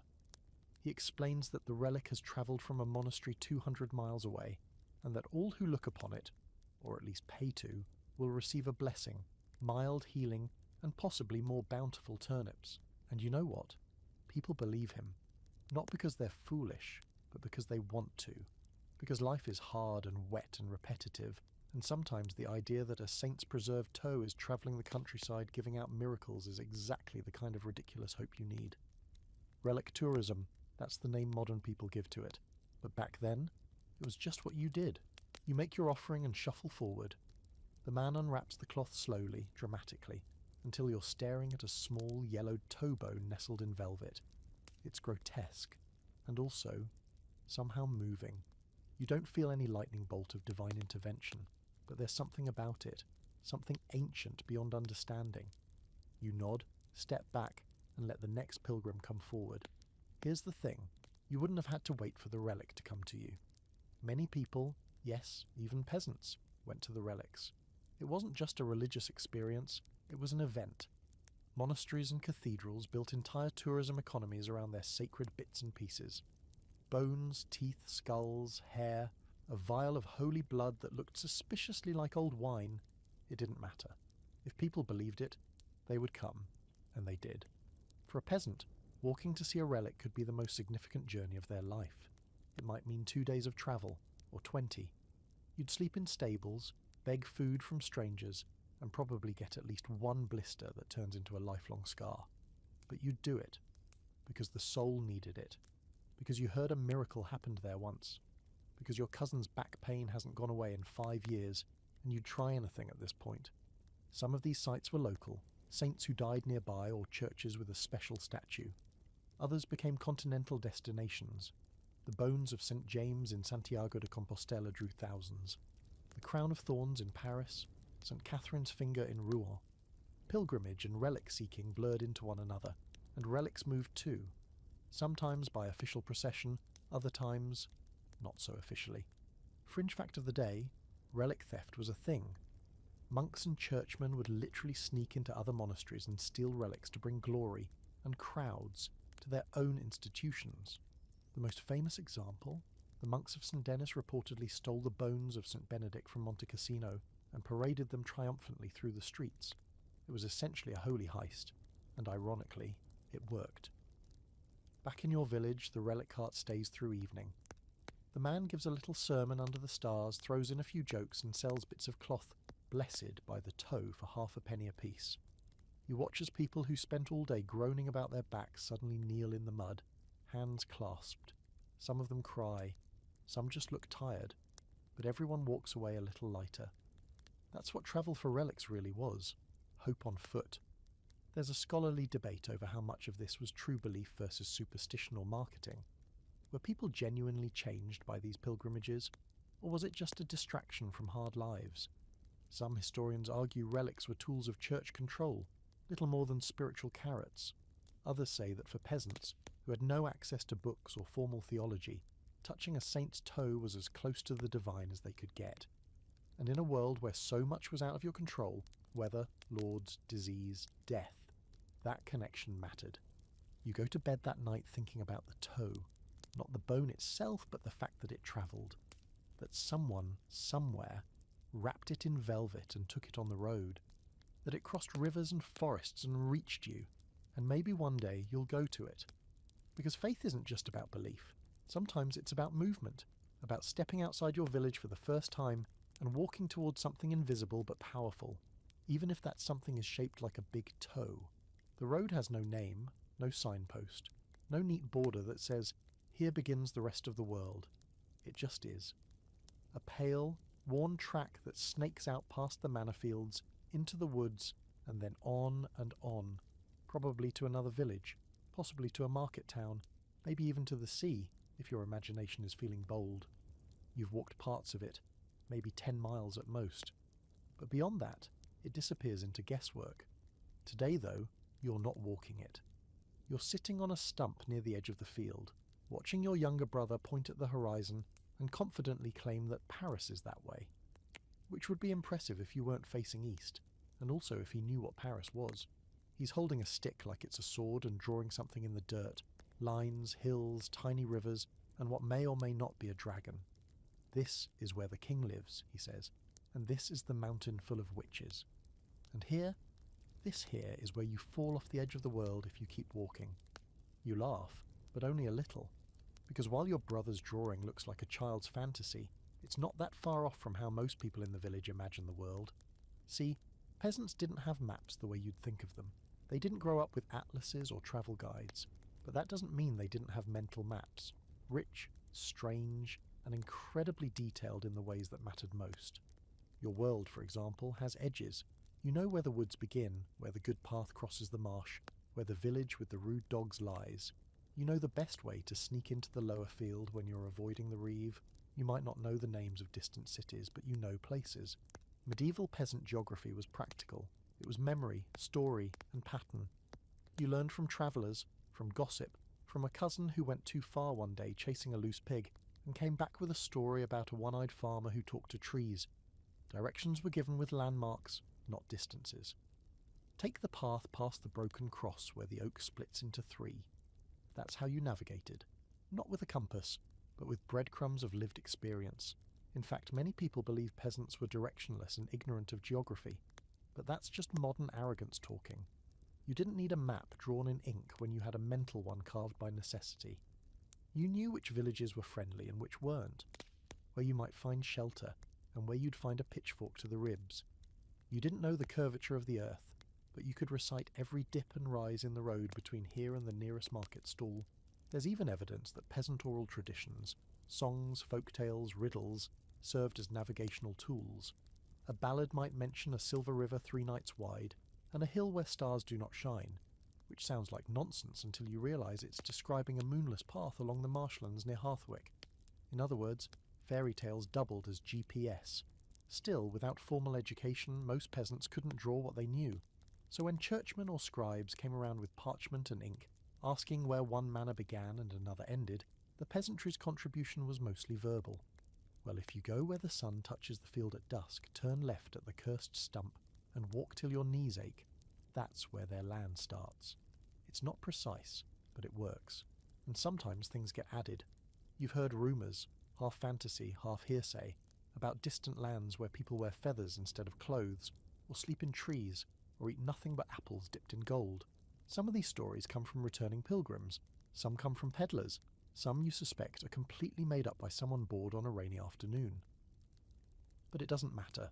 Each story adds a new landmark to the map in your mind, a new maybe. Here's a fringe fact you'll like.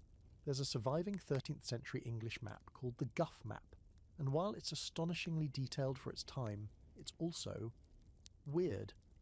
Roads connect cities in straight lines, like someone was trying to make a subway diagram with no ruler. Some rivers go the wrong direction. Some towns are clearly oversized because the mapmaker liked them more. And yet, people used it. Not because it was accurate in our modern sense, but because it felt true enough. There's even a scholarly debate about whether most peasants had any concept of the world as a whole. Some argue they lived in deeply local mindsets, unable to comprehend more than a few miles beyond their home. Others counter that just because someone hasn't travelled far doesn't mean they don't imagine far. But peasants, like anyone else, filled in the blank spaces with stories, dreams, and the occasional wildly inaccurate guess. And that brings us back to your brother, now drawing what appears to be a castle on top of a goat. You lean over and ask where the sea is. He jabs his stick in a vague direction. Over there, by the clouds. If you go far enough, there's a boat that takes you to the place where cheese grows on trees. Honestly, sounds nice. You stand and brush dirt off your tunic. The sun is beginning to dip and the air smells like damp hay and chimney smoke. You head back toward the village, following the well-worn path, the one that curves just slightly before the old oak. You know every twist of it, every loose stone and rabbit hole, but you also know it leads out, and in your head, your own map is forming. Not on paper, not with exact scales, but with possibility. You may not know the true shape of the world, but you know enough to start walking, and sometimes that's all a traveller really needs. You're halfway to the river when your left foot disappears into a puddle. Not just a small splash, but a full, boot-swallowing, ankle-chilling plunge into the kind of mud that sucks and slurps like it's trying to pull you down to the centre of the earth. You yank it free with a wet squelch, wobble a bit, and curse in the very specific, colourful way your grandmother always warned you not to. It's spring, which means thawed ground, flooded paths, and the unmistakable return of travel season. Or, as your uncle likes to call it, the annual parade of regret. You're not going far, just to the mill on the other side of the river, but the journey has become an ordeal. Every path is slick, every cart has a wheel that's either cracked or about to crack. The donkey pulling your load of barley clearly hates you and keeps giving you side-eye like this entire situation is your fault. And this is just a short trip. Imagine doing this for 20 miles, 30, in the rain, at night. Medieval travel wasn't glamorous. For peasants it was wet, slow, painful, and deeply humbling. And yet, it happened. Let's talk about how peasants actually got from point A to point B. Spoiler alert, it usually involved feet. 2 of them, blistered and bare more often than not. Most peasants didn't own horses, let alone carriages. Those were for merchants, nobles, or clergy with enough coin and ego to stay above the mud.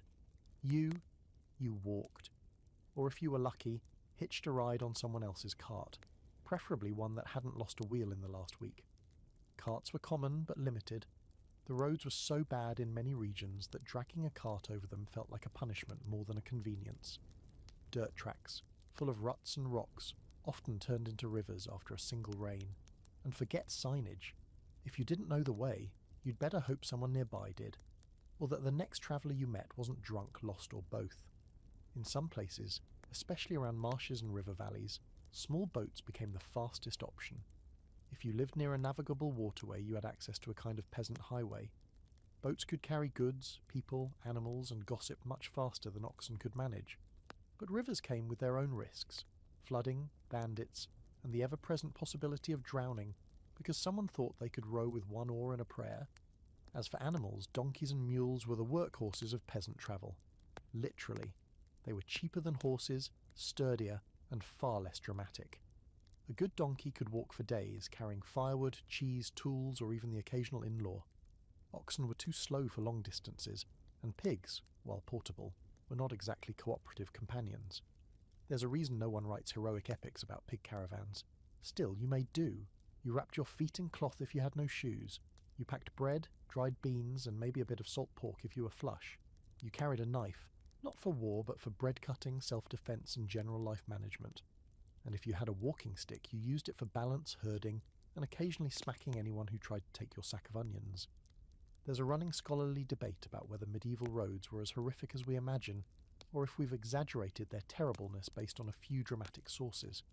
Some historians argue that major routes, those linking big towns or pilgrimage centres, were reasonably maintained, sometimes even paved with stone.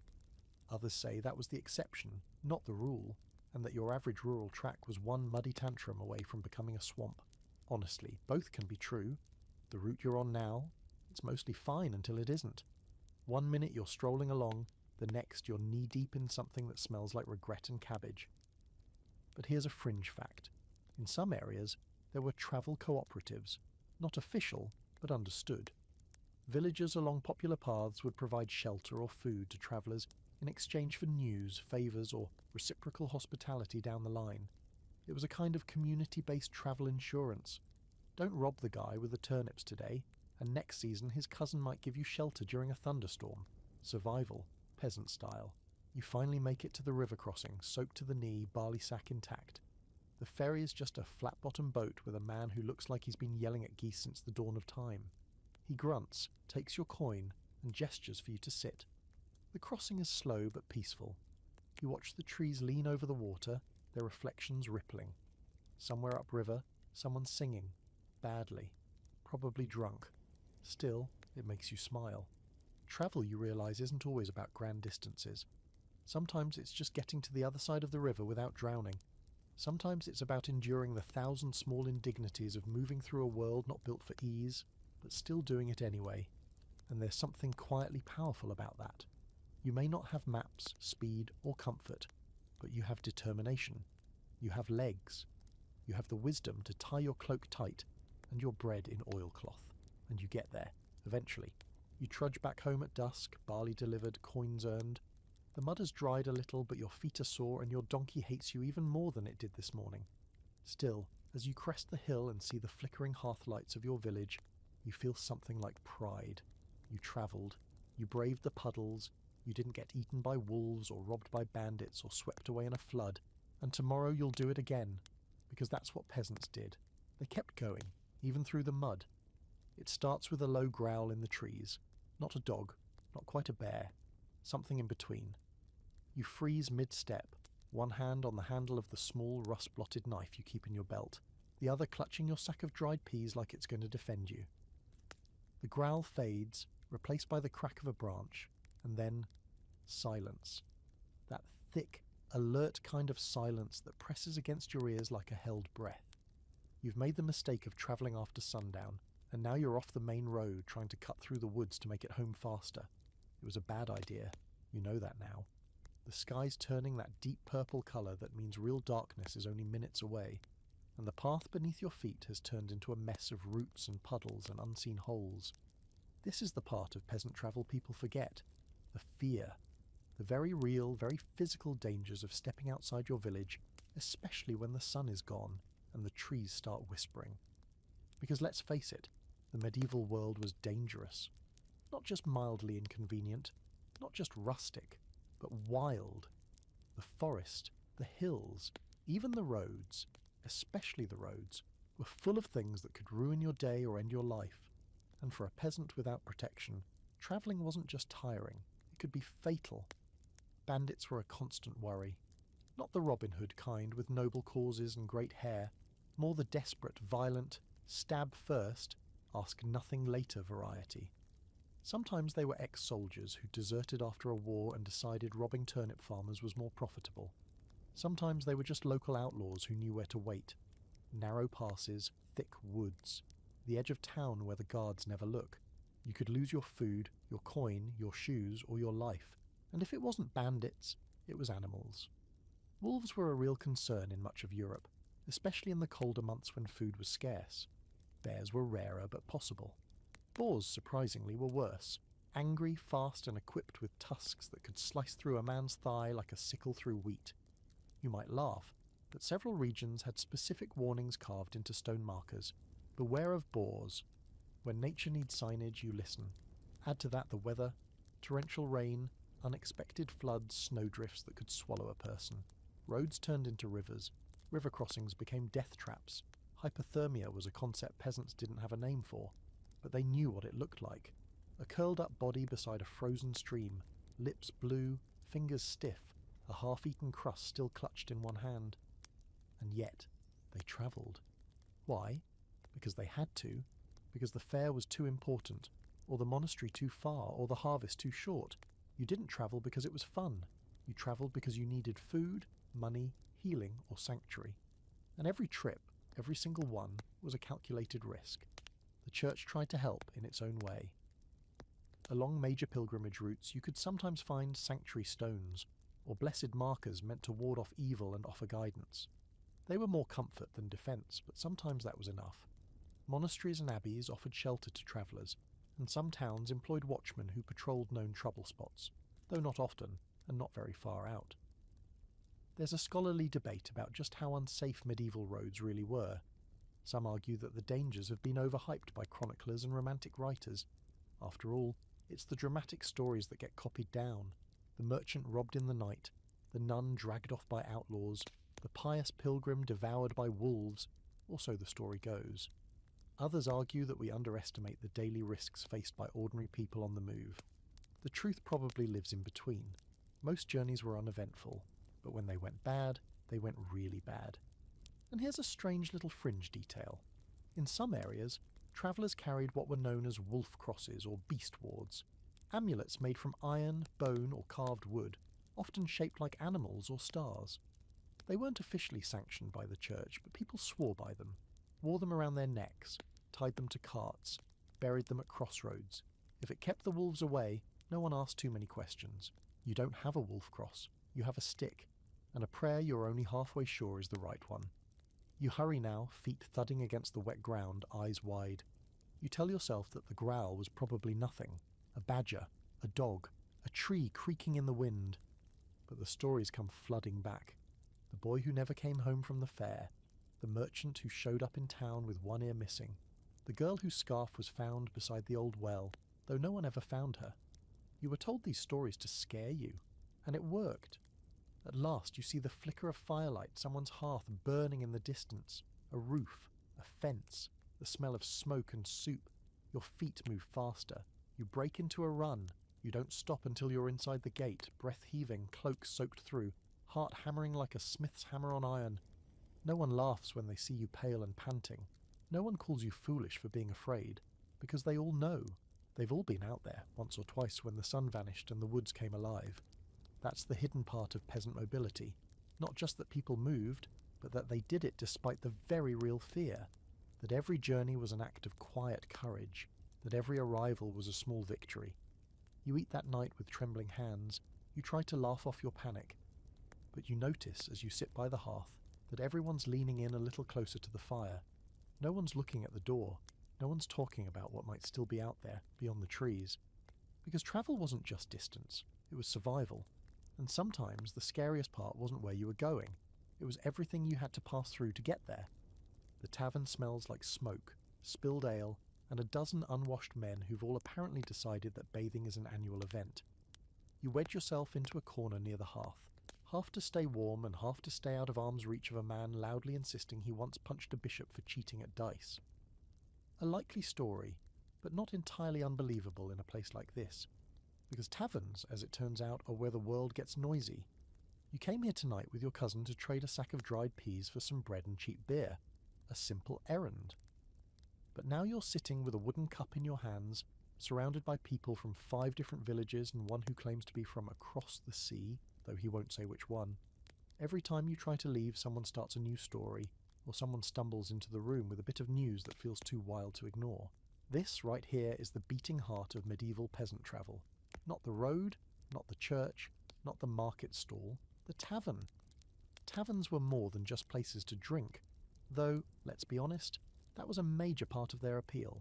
They were crossroads, bulletin boards, confessionals, the medieval equivalent of a message board, where local life intersected with everything beyond it. You could sit down with someone from 2 valleys over and learn that their village's priest ran off with a merchant's daughter. You could overhear talk of war, weather, taxes, death, and dinner, all in the same breath. Tonight there's a man bragging that he just returned from a pilgrimage to Canterbury. Says he saw a knight riding a donkey backward as penance for something involving a chicken and a wager. Another man is passing around a coin he swears is from Italy. You think it looks suspiciously like a washer with a hole punched in it, but you let him have his moment. And then there's the woman in the corner, older, hair pulled back with twine, who doesn't talk much but listens to everything.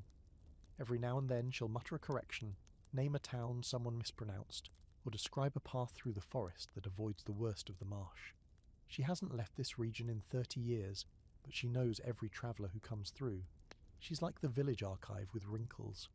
There's a scholarly debate about how widespread tavern culture was among the lower classes, especially in rural areas. Some argue that most villages didn't have the population or coin to support a permanent alehouse. Others point to archaeological remains, hearths, barrels, charred bones, and legal records of ale sellers being fined for disorderly behaviour as evidence that informal taverns were everywhere. The likely truth? It varied. But where there were people, there was drink. And where there was drink, there was talk. And let's talk about that talk. In a time before printed pamphlets, before mass communication, word of mouth was king. And it didn't just stay local. News moved with travellers, merchants, friars, peddlers, and yes, drunk farmers who'd wandered too far from home. A tale told in a tavern on Monday might be repeated in a market 50 miles away by Sunday. This is how you learn about things you'd never see with your own eyes.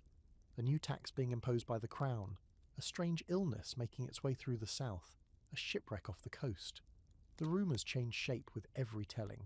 Details get exaggerated, villains become heroes, and someone always swears they knew the cousin of a friend who saw the whole thing. But the core remains. Peasants knew what was happening in the world, not because they read it, but because they heard it, in rooms just like this. And here's a weird fringe fact for you. In some parts of Europe, taverns were so central to information sharing that town criers and messengers would deliver news inside them first, knowing it would spread faster that way. If you wanted the village to know something, you told the guy with a mug in his hand and a loose tongue. Of course, not everything shared here is harmless. Gossip starts fights, accusations fly, old grudges boil up faster than the stew. At least once a month someone gets dragged out by the collar, and you'll see their face bruised for days after. But even that's part of the ecosystem. The tavern is where the social fabric frays and mends itself, all over a few pints and some very bad music. Tonight, the Reeve gets up on a table to announce something no one asked for. He's halfway through a rant about someone stealing eggs when a traveller interrupts to offer a toast. The Reeve grumbles but lets it happen. The traveller, a thin man with a bent nose and a voice like gravel, tells a story about a town where the snow fell for 10 days straight, and wolves circled the chapel, waiting for the bells to stop. You'd think it was a lie, except he's missing 2 fingers, and his eyes don't blink enough. You're leaning in. You're hooked. And just like that, your world has stretched a little farther. Not physically. You haven't moved. But your mind has. You're imagining the wolves, the snow, the chapel. You're seeing something beyond your own fences. That's what the tavern does. It moves people without moving their feet.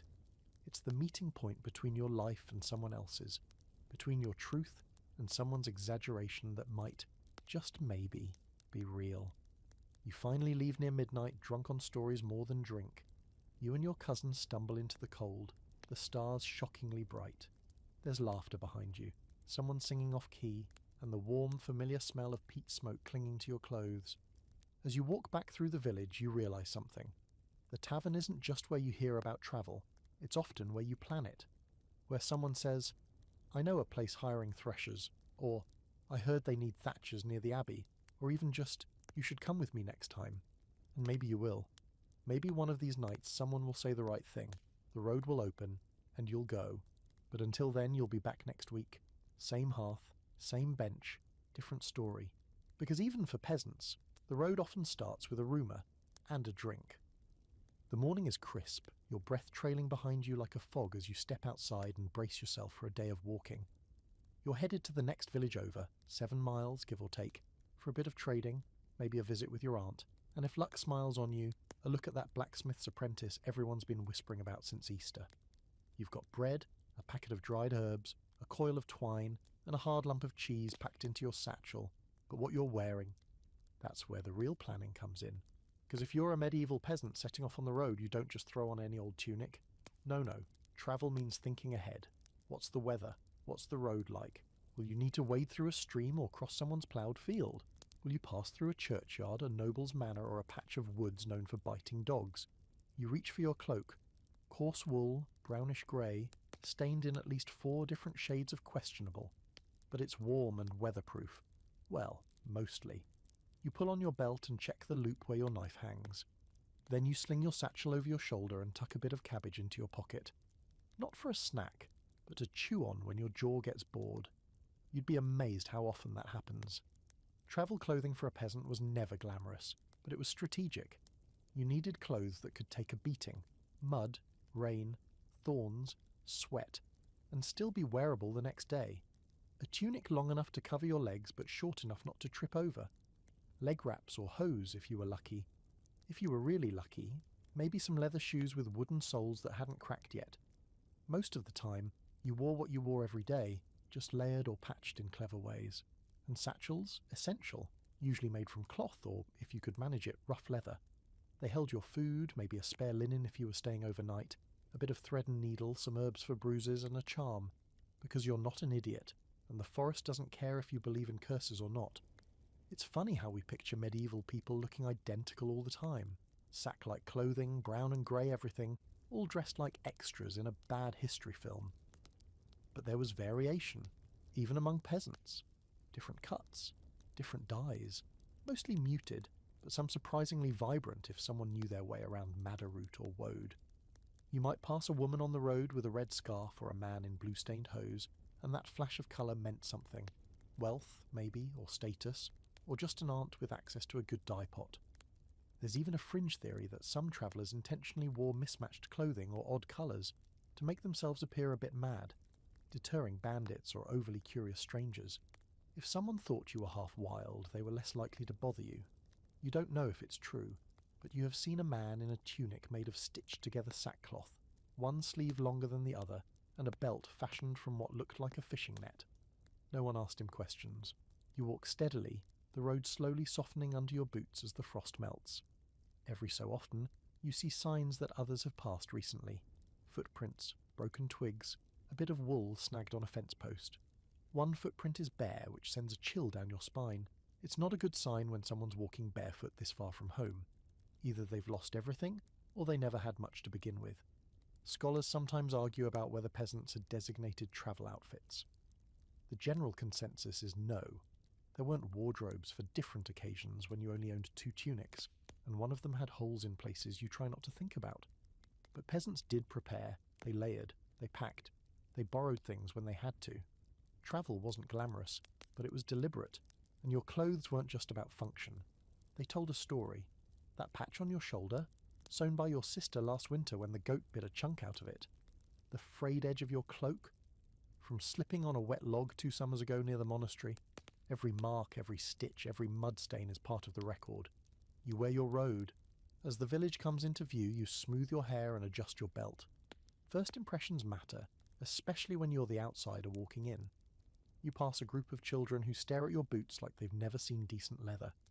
You nod at an old woman spinning wool near the gate.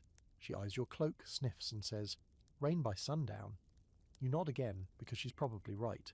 You make your trades, some onions for a candle, your herbs for a bit of meat, and spend the rest of the afternoon loitering near the smithy, purely for educational purposes. Then, as the sun starts to dip, you begin the walk back.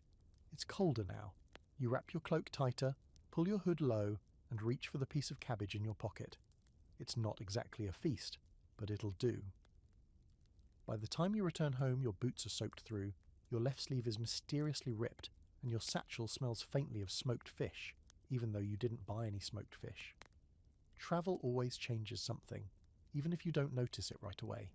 And later, when you hang your cloak by the fire, you notice a new tear along the hem.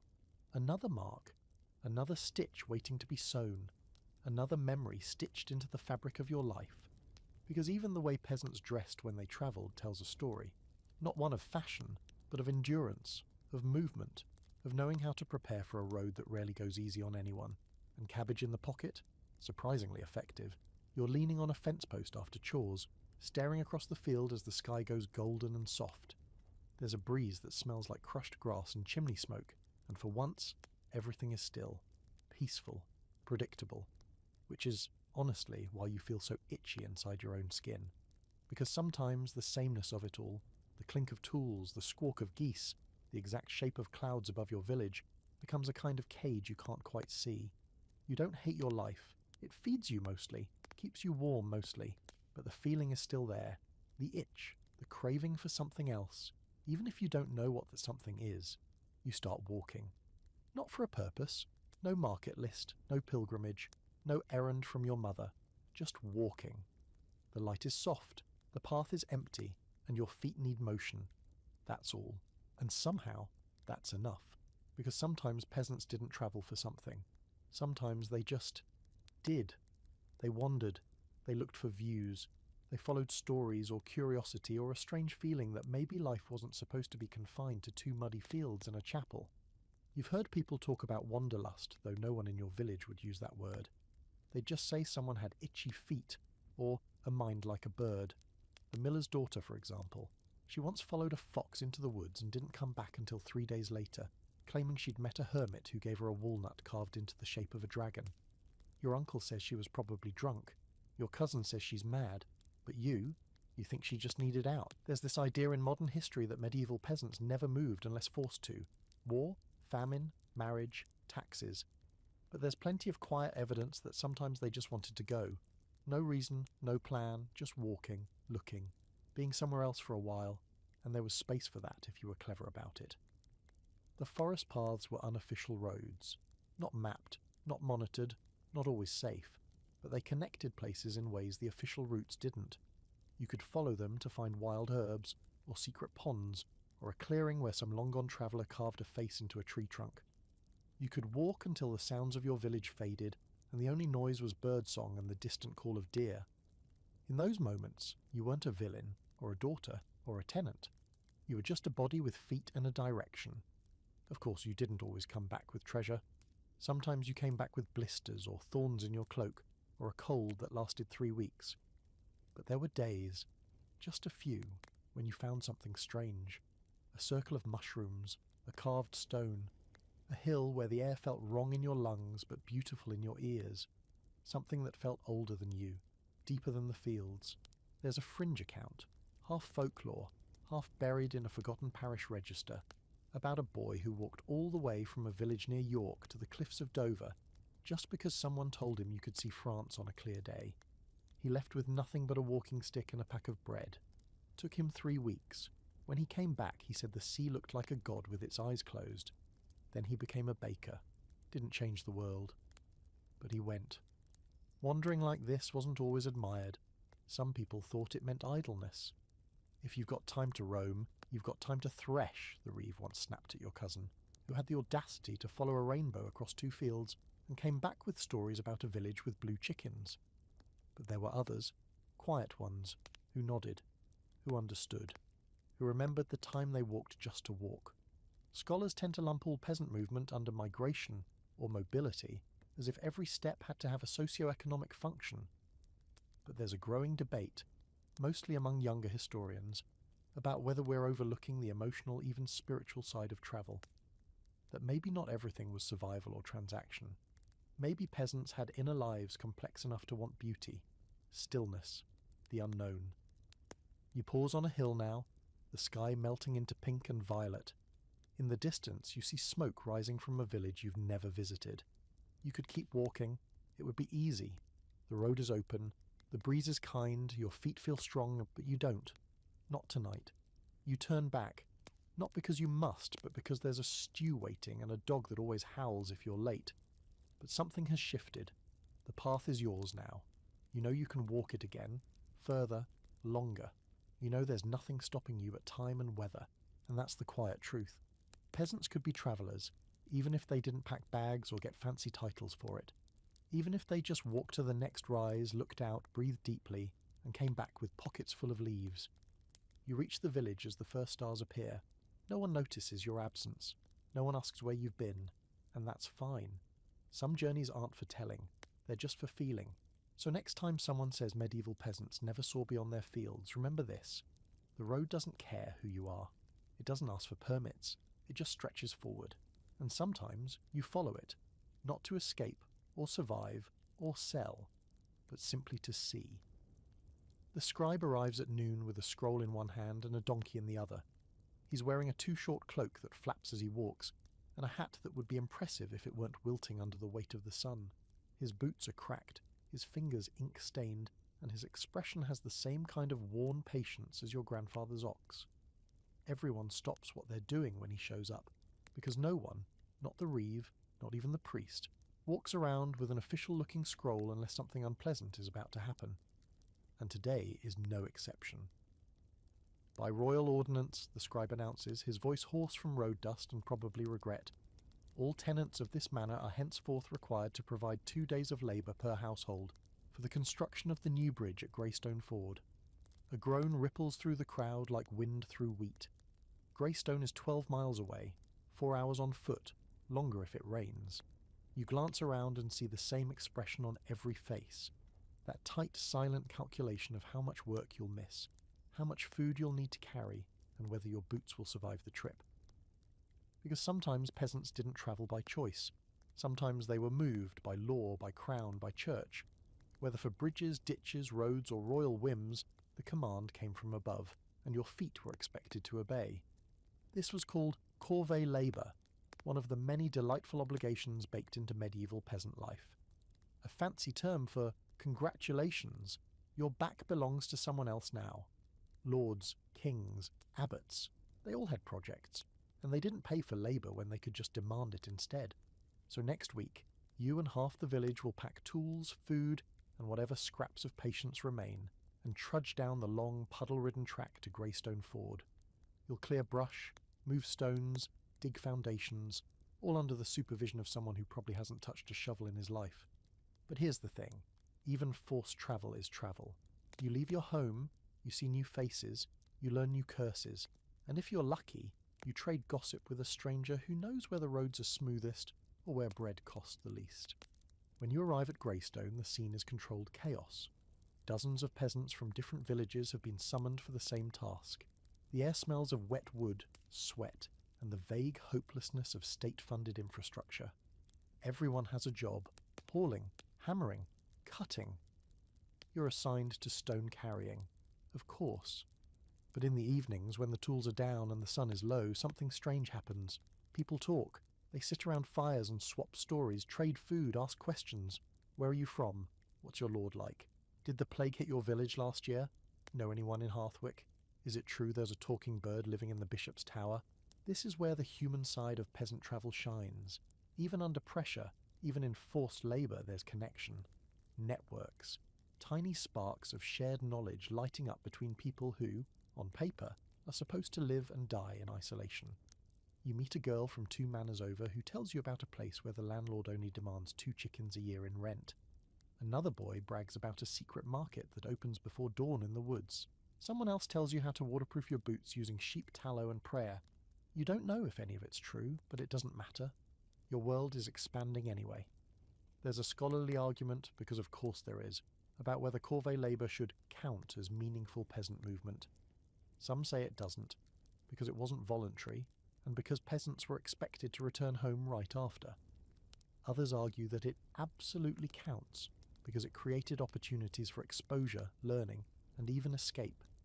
Plenty of people didn't return. Not immediately, not ever. Some slipped away during multi-day projects, vanishing into nearby towns or wandering off along a different road entirely. And there's evidence, real, archival stuff, that some lords hated corvée labour because it encouraged mobility. Too many peasants coming into contact with other ideas, other systems, too much sharing, too much awareness. It undermined the illusion that everyone lived in their own little pocket, content with their lot. Here's your fringe fact for the evening. In 13th century France, a peasant named Hugo of Vercy was sent to repair a royal road, got injured, stayed behind to recover, and ended up working at a roadside inn. 10 years later, his name appears in city tax records as a full citizen. He never returned to his manor. Apparently he made excellent barley stew and kept a very clean broom, Mobility by shovel. Back at Greystone, the bridge is coming together, slowly. You're tired, sore, and vaguely annoyed that the scribe who delivered the order hasn't lifted a single stone. But still, you're grateful. You've met people, learned things, seen a part of the world you wouldn't have otherwise, and when the bridge is done, when you finally walk back home, feet blistered and cloak caked in dust, you'll bring that experience with you. People will ask what it was like. You'll complain, obviously. But deep down, you'll remember the way the river glowed at sunset. The song someone sang about a girl who turned into a hawk. The taste of that odd-spiced porridge from the man with 3 teeth and no sense of personal space. Because even when the journey is forced, the experience is yours. And tomorrow, when another scroll arrives and another road must be built, you'll know. The king may command your labour, but the road still offers something back. Even if it's just a new way to lace your boots. It starts with a story. You're 10 years old, lying in bed next to your little sister, both of you pretending to sleep as your grandmother sits by the fire, spinning wool and telling tales you're not supposed to hear. She's talking about a village that once vanished overnight. Poof, gone.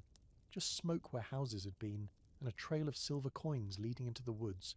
She swears it happened during her mother's time, and that it was the result of a cursed relic or a deal with the devil, or a saint's disapproval, depending on which version she's telling that night. You close your eyes and imagine it. People creeping into the trees under a red moon, abandoning their fields, chasing a voice only they could hear. It sounds terrifying and exhilarating.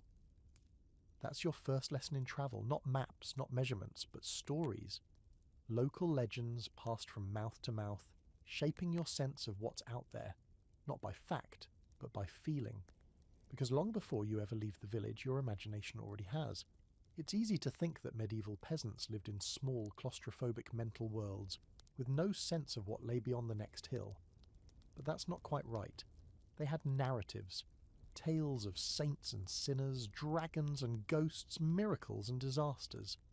Their world was stitched together by stories, some rooted in truth, others tangled in superstition, and those stories pointed outward, toward the unknown. You hear one about a castle with invisible walls somewhere in the north, where people eat with silver forks and ride horses that breathe fire. Another about a giant who guards a bridge to a forgotten town, and if you guess his name, he gives you a loaf of bread that never runs out. And then there's the tale of the girl who ran away with a travelling magician and came back 20 years later, not a day older, carrying a harp that only plays at night. You know these aren't real, or maybe you don't, but they feed something inside you, something restless, wild, curious. Your uncle tells you that when he was a boy, he walked 2 days to a town where a man could juggle knives while riding a goat. Your mother rolls her eyes. Your uncle swears on his favourite hat. Somewhere in between the scoffing and the swearing lies a deeper truth. People want to believe in other places. They want wonder, and wonder is a map of its own kind. Even now you catch yourself watching the horizon differently, not just with your eyes, but with your mind. You think of the old oak tree that marks the edge of your manor. Beyond it lies another village. Beyond that, a river. And somewhere, maybe the sea. You've never seen it. But the way people describe it, with awe and a tinge of fear, makes it feel as real as anything you've ever touched. There's a scholarly term for this, mental mapping. It means the internal geography you build based on memory, hearsay, and experience. And for medieval peasants, it was built less from roads and more from narratives. You might not know the distance between Paris and London, but you know that between here and the old stone cross, the spirits of plague victims roam at dusk. That if you pass the third standing stone and walk west, there's a house no one enters twice. That the wind changes direction near the abbey ruins, and nobody knows why. These mental maps weren't just spooky bedtime material, they shaped travel decisions. You avoided paths that were said to be cursed. You chose villages with reputations for hospitality. You walked longer if it meant bypassing the haunted mill where someone once heard crying from a well. And it wasn't all fear. Some stories invited you to move. There were tales of holy springs that healed rashes, of trees that whispered prophecies, of distant fields where the wheat grew taller than a man. A cousin might leave for one of these places chasing a vision. A peddler might arrive claiming he's seen it. Truth, myth, didn't matter. What mattered was that your world expanded every time someone said it did. Here's a fringe fact that proves just how much stories mattered. In parts of medieval Europe, some villages were known by reputation more than location. There are records of people saying things like, "He went toward the village where the statue of the Virgin cried blood," or "She fled to the town where chickens laid blue eggs." No one seemed too fussed if the statue actually cried, or if the eggs were blue. The story was enough to point the way. In this way, folklore was a compass. A weird, wobbly one, sure, but a compass nonetheless. There's even a debate among historians about how much folklore shaped medieval peasant migration. Some argue it was mostly practical concerns: land, labour, taxes. Others believe stories played a quiet but powerful role, nudging people toward hope or away from fear. A village with a tale of prosperity and blessing might draw strangers. One with a history of hauntings might stay small forever. The map wasn't just about roads, it was about reputation. You find yourself thinking about that tonight, sitting outside with a warm mug, listening to the wind move through the trees. You remember the tale of the silent village, one where no one speaks because once a lie broke the sun. Your cousin says it's real. You know it isn't. But part of you wants it to be. Because the stories make the world feel bigger. And when you do eventually travel, on your own feet with your own pack, you'll carry those stories like breadcrumbs, markers of where not to go or maybe where you must. You'll listen for the signs, the whispering pines, the shape of a cloud, the name of a field that shouldn't be spoken aloud. Not every journey begins with need. Some begin with wonder. And wonder for a medieval peasant was as powerful as any map. You don't notice the stranger at first. He's just another tired figure by the village well, cloak pulled tight, face shadowed beneath a weather-stained hood. You're more focused on your aching shoulders and the fact that the bucket rope keeps jamming. But then he speaks, asks where the nearest church is, and it hits you. That accent. Not yours, not even close. It's not just the words he uses, but how they land. Rounder vowels, clipped consonants, a strange melody to the sentence. You blink, realize you've been staring, and stammer something vaguely helpful. The man thanks you and shuffles off, leaving behind a silence thicker than it should be. That's when it happens, that little tilt of the world, the moment you realize he came from somewhere else, a place where people sound different, think different, maybe even are different. And suddenly, the village feels smaller than it did 5 minutes ago. It's not the first time you've heard an unfamiliar voice. Travellers come through sometimes. Pilgrims, monks, tax collectors, traders. But each one is like a reminder stamped into your day. The world is wide and your tongue is only one dialect among dozens. Language in the medieval world was messy. There was no standard version of anything, least of all how people spoke. Even within a 20-mile radius, dialects could shift dramatically. One village might say bread, another says broad, and someone in the next valley calls it rude and swears that's how it's been since God made wheat. You all understand each other mostly. But there are moments, deliciously awkward moments, where meaning slides sideways and no one's quite sure who just agreed to what. You remember the time your cousin went to a fair in another county and came back furious because he thought he'd traded for a goat and instead received a cart full of turnips. Apparently the word gort meant root vegetable where he was. He still complains about it, but miscommunication wasn't just about comedy. It was part of what made peasant travel both exciting and dangerous. Say the wrong word in the wrong place, and you might end up offending someone, or making a promise you didn't mean, or looking like an outsider in a way that drew unwanted attention. And for many peasants, being marked as not from here wasn't a neutral thing. It could get you overcharged at a market, questioned by the reeve, or even accused of stealing if a chicken went missing on the wrong day. Strangers were fascinating, yes, but they were also suspect. Still, language also built bridges. If you listened carefully, if you picked up a few words here and there, you could move between communities with more ease than most. That's why older travellers often had a strange mix of dialects woven into their speech, part song, part patchwork, and you'd hear them switch mid-sentence depending on who they were talking to. It was a kind of verbal survival instinct. There's even a scholarly debate about how mobile dialects were, whether they stayed tightly locked to one region or drifted with travellers. Some argue that wandering minstrels and seasonal workers acted as linguistic bridges, carrying turns of phrase like seeds, dropping them across counties and watching new words sprout. Others claim peasants clung tightly to their own speech patterns, seeing change as something suspicious or unnecessary. But language did move, slowly, unevenly, but it moved. Here's your fringe fact of the night. In a few surviving court records from medieval England, translators were required, not for Latin, but for English. The local dialect was so thick and the visiting party's accent so foreign that a go-between had to stand there and essentially interpret English into English. Imagine trying to explain to a judge that, yes, you did say something rude, but not that rude. You return to your chores that afternoon with the stranger's voice still echoing in your head.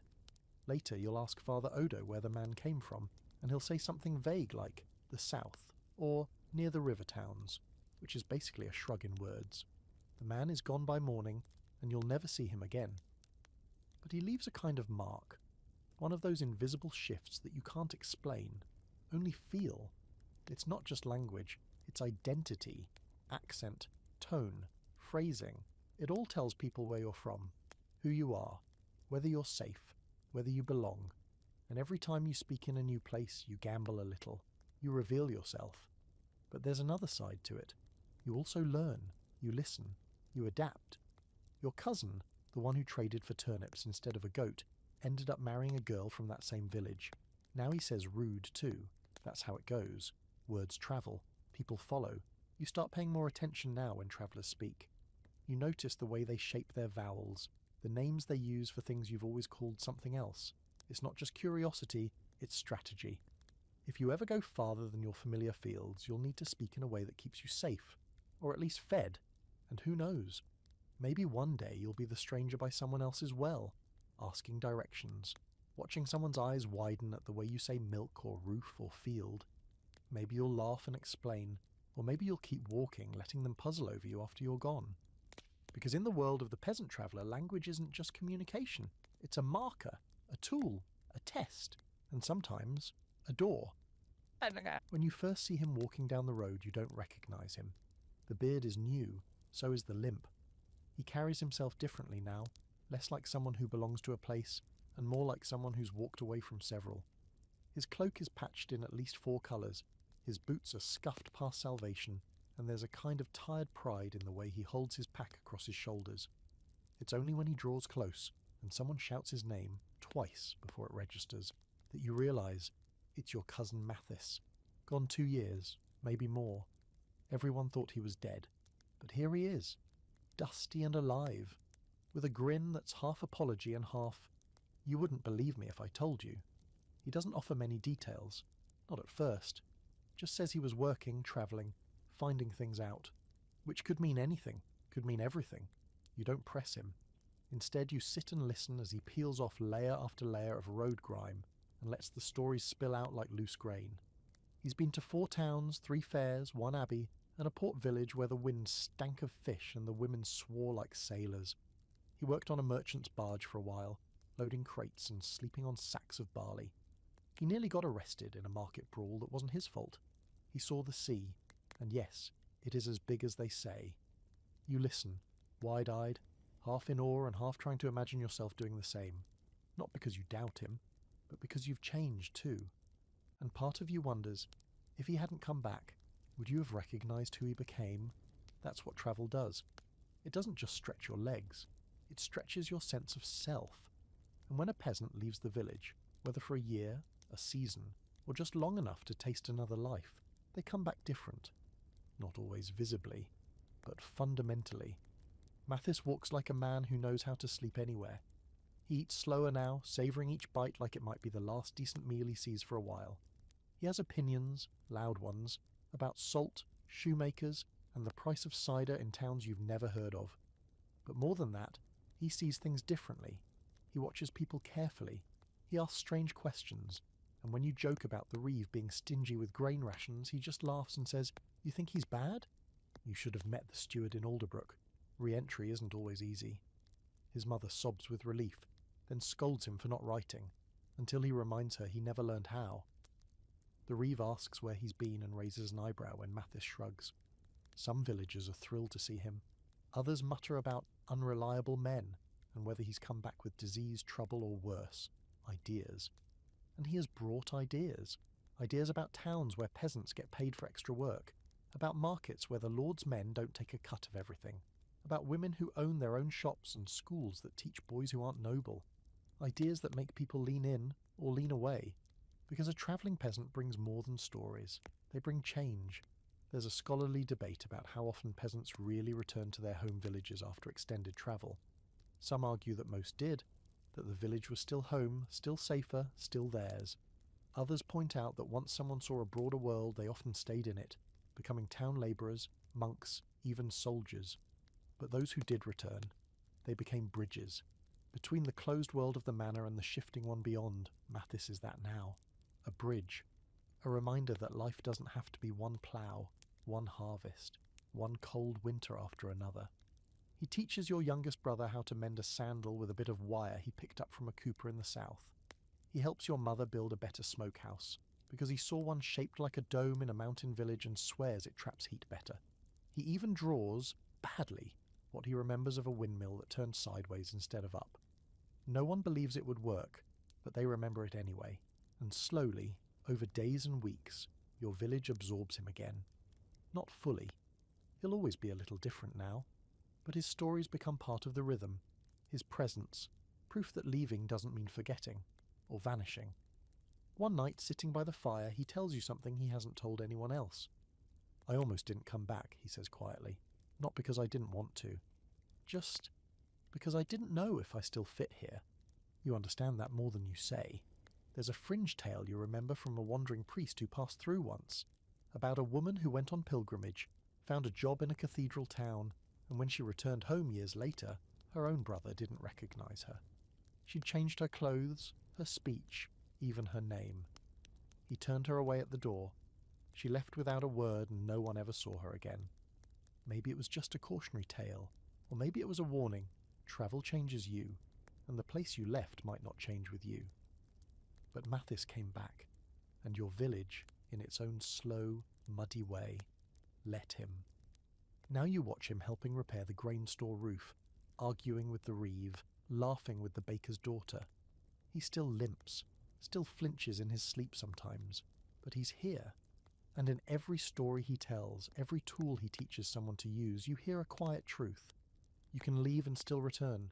You can see the world and still come home, but you won't come back the same, and that's the point. There are shoes by the door, small ones, worn at the toes and stained from weeks of rain. They belong to a girl named Elsbeth, who hasn't come home. She left before sunrise 5 days ago with a bundle of dried beans, a cracked mug, and the promise of work in a weaving house 2 villages away. She said she'd be back after the festival. That was the plan. Her mother swore it was only a short trip. Her brothers teased her about marrying a stranger and never returning.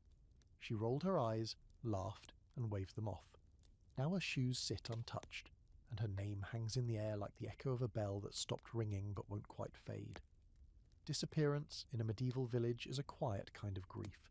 There are no missing person posters, no search parties, just the long wait at the gate, just the space where someone was. When a peasant vanishes, it's not always a tragedy, not at first.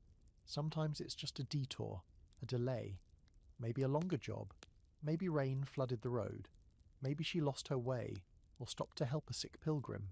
There are always maybes, until there aren't. This is the unspoken risk of peasant travel, the ones who don't come back. You'd think the biggest danger was wolves or plague or being robbed by desperate men in a ditch. And yes, those things do happen, but often the truth is simpler. People leave, and sometimes they choose not to return. The village talks, they always do. Some say Elsbeth found better work, others whisper that she ran off with a cooper, or maybe joined a group of pilgrims heading to Canterbury. There's even a theory that she took up with a travelling acting troupe. That one comes from your cousin, who read it in a songbook and now thinks all theatre people wear feathers and drink wine for breakfast. But not everyone thinks she left willingly. There's always the darker possibility, that she was taken, tricked, sold, that someone offered her a warm bed and then locked the door behind her. These stories aren't just cautionary, they're real. Peasant women, especially young ones travelling alone, walked a thin line between independence and danger. A single road, a single wrong turn, and the world could turn sharp. Still, most people assume she made her choice. Because that's the part nobody likes to say aloud. Some people don't want to come back, And who can blame them? Maybe they were tired of the fields, of the same 3 meals, of the same voices. Maybe they dreamed of roofs that didn't leak and of waking up without the weight of chores pressing down before dawn. Maybe they just wanted to disappear into the noise of a city or the silence of a monastery. And maybe, just maybe, they did. It's not common. Most peasants returned. Home meant food, shelter, familiar faces. But the ones who left for good, they became stories, warnings, myths. You remember old Tom, who still talks about his brother who vanished during a pilgrimage? Swears he was taken in by monks and now brews ale for royalty. Never mind that no one's ever heard from him. Or Miller, who once claimed she met a woman in the woods who used to be a dairymaid and now lives with wolves. Was she joking? Probably. But no one asked twice. And there are the sadder stories too. A girl who went to visit her aunt and was found months later, starved, alone, raving about a demon in a red hood. A boy who chased a deer too far and was buried under leaves by accident or intention. No one ever figured out which. Scholars argue over how often this kind of disappearance actually happened. Some think the records exaggerate, turning every runaway into a tragedy, every traveller into a ghost. Others insist we underestimate the sheer number of people who walked off and were never seen again. After all, without centralised tracking, a peasant could vanish 10 miles away and live a whole new life. And here's your fringe fact. In some medieval records, there's evidence of entire households reappearing in unexpected places under new names. Whole families uprooted, changed their story, and pretended to be from somewhere else entirely. Why?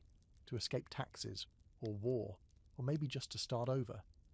Imagine that, slipping out under cover of night and waking up tomorrow as someone new. The idea thrills you in a quiet, unsettling way. Not because you want to vanish, but because you now understand that it's possible, that not every traveller comes back because not every traveller should. As evening falls, Elsbeth's mother lights a candle and sets it in the window. It's a silent hope, a beacon. Maybe she'll see it. Maybe she's close. Maybe she just got caught in the rain. But you can't help noticing that the candle gets smaller every night. You walk past her shoes again on your way home. They're still there, unmoved. You wonder if someone should put them away, or if leaving them out is the only way to admit she might still return. And you think about how many peasants have walked away from places like this, some chased by need, some drawn by promise, some just pulled by something they couldn't name. You think about the courage it takes to leave, and the courage it takes to come back. Not everyone does both. Some roads are one way, some shoes stay empty. The first time you see him, he's sitting on the edge of a fountain, eating something that might be bread or might be cheese, or might be both, depending on how long it's been out in the sun. He's dressed simply, like a farmer or a mason, with a worn cloak and dusty boots. Nothing fancy, no sword, no shining badge, no gold thread. But he's surrounded by 3 boys and a girl who won't stop staring at his hands, and he's talking about something that sounds suspiciously like a giant squid. You listen for a moment. He's describing a port city in Spain where the air smells like garlic and salt, and the sun shines on marble courtyards. He's been to Paris too, and claims he once saw the Pope ride by on a white horse. The children gasp, one clap, another doesn't believe him, and he just laughs and shrugs like it doesn't matter whether you believe it, it still happened. Eventually someone asks him who he really is. A merchant? A monk? A thief? He grins and says, "Just a peasant, like you." And that's when it hits you. He's not lying. He is a peasant. Born in a village no bigger than yours. Used to herd sheep. Barely learned to write. No noble blood. No silver spoon. Just a man with sore feet and a mind like an open road. There's a quiet truth hidden here. One that doesn't show up in most history books. Some medieval peasants travelled farther than nobles ever did. Not because they were sent on embassies or crusades, but because they had to. Because opportunity, work, survival, all of it demanded movement. And sometimes, just sometimes, they found themselves on paths that led farther than anyone expected. Take, for example, the story of Isambard, a peasant from Normandy in the 12th century. He began life as a ditch digger, ordinary, invisible.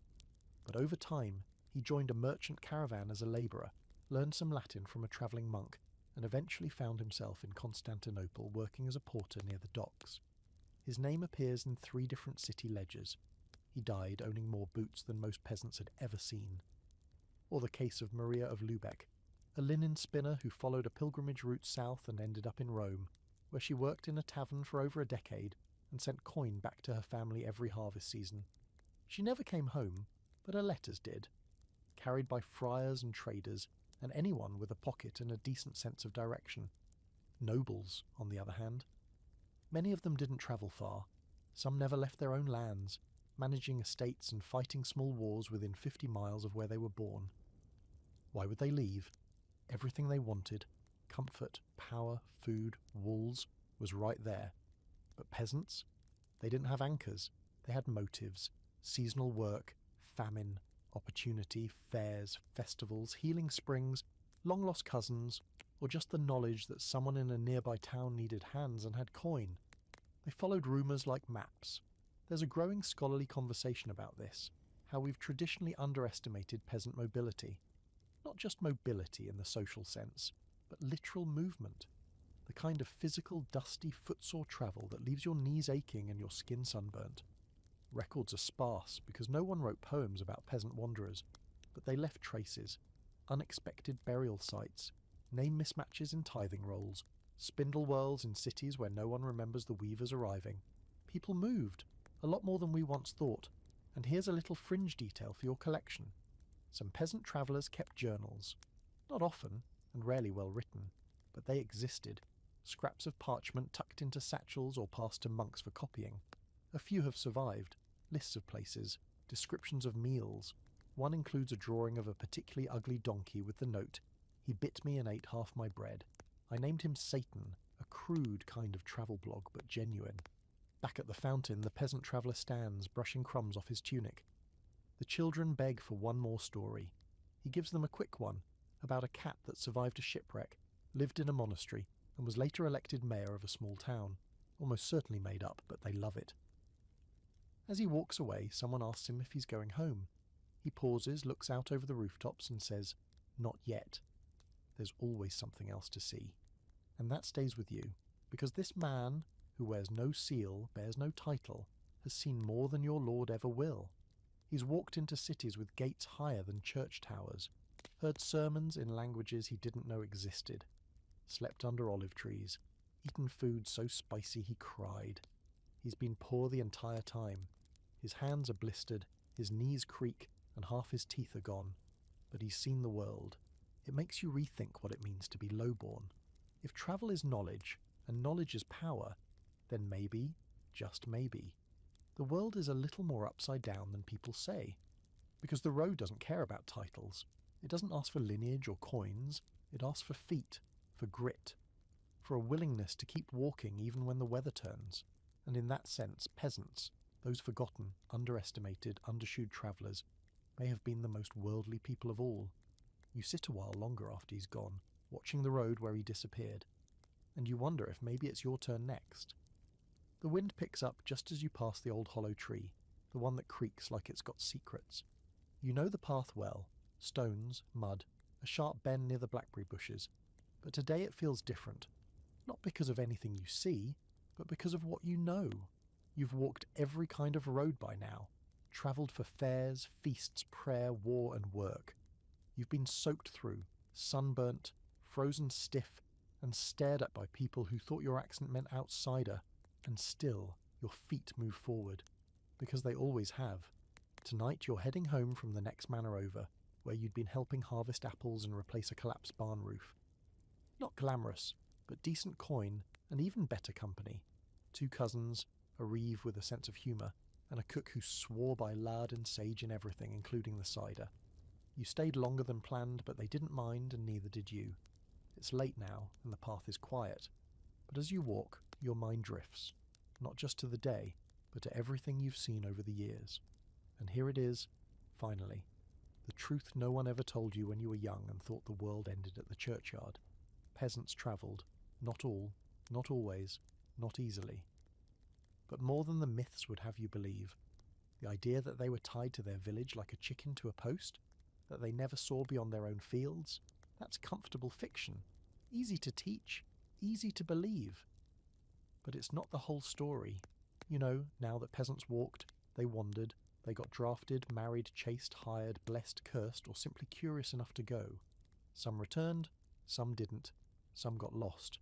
Others found themselves 100 miles from home, staring up at a cathedral so big it made their knees wobble. And they made maps, not on parchment, but in memory, in songs, in stories, in warnings passed from mouth to mouth at firesides and inns. Don't trust the baker in Titchwell, his scales lie. Take the left fork after the elm tree if it's been raining. There's a widow in Rooksby who will feed you if you chop wood. They created a network of experience sewn together not by kings or scholars, but by common folk with aching feet and open eyes. You think about the festivals you've walked to, fields full of colour and smoke, acrobats flipping in the dust, peddlers shouting in 5 languages at once. You remember the path to the abbey, the hours spent walking just to see a fragment of saintly bone and the oddly calming voice of a monk who told you miracles didn't always look like lightning. You remember the war, the draft, the silent march with 2 heavy armour, and the night you laid under the stars and realised you missed the sound of your village dog barking at nothing. You think about the time your friend got lost for 2 days and came back convinced he'd seen a ghost, or maybe a knight. Hard to say. You remember the runaway miller's daughter, the wandering tailor, the tinker with a pet goose that wore a red ribbon, and all the inns, the crossroads, the footpaths that aren't marked on any official map but are realer than any road a noble has ever ridden. Because this wasn't rare, this wasn't extraordinary, this was normal, just quieter, less recorded, scratched into dirt instead of ink. There's still debate in the world of scholars. Oh, how they debate. Was peasant mobility high or low? Were manorial laws enforced strictly or loosely?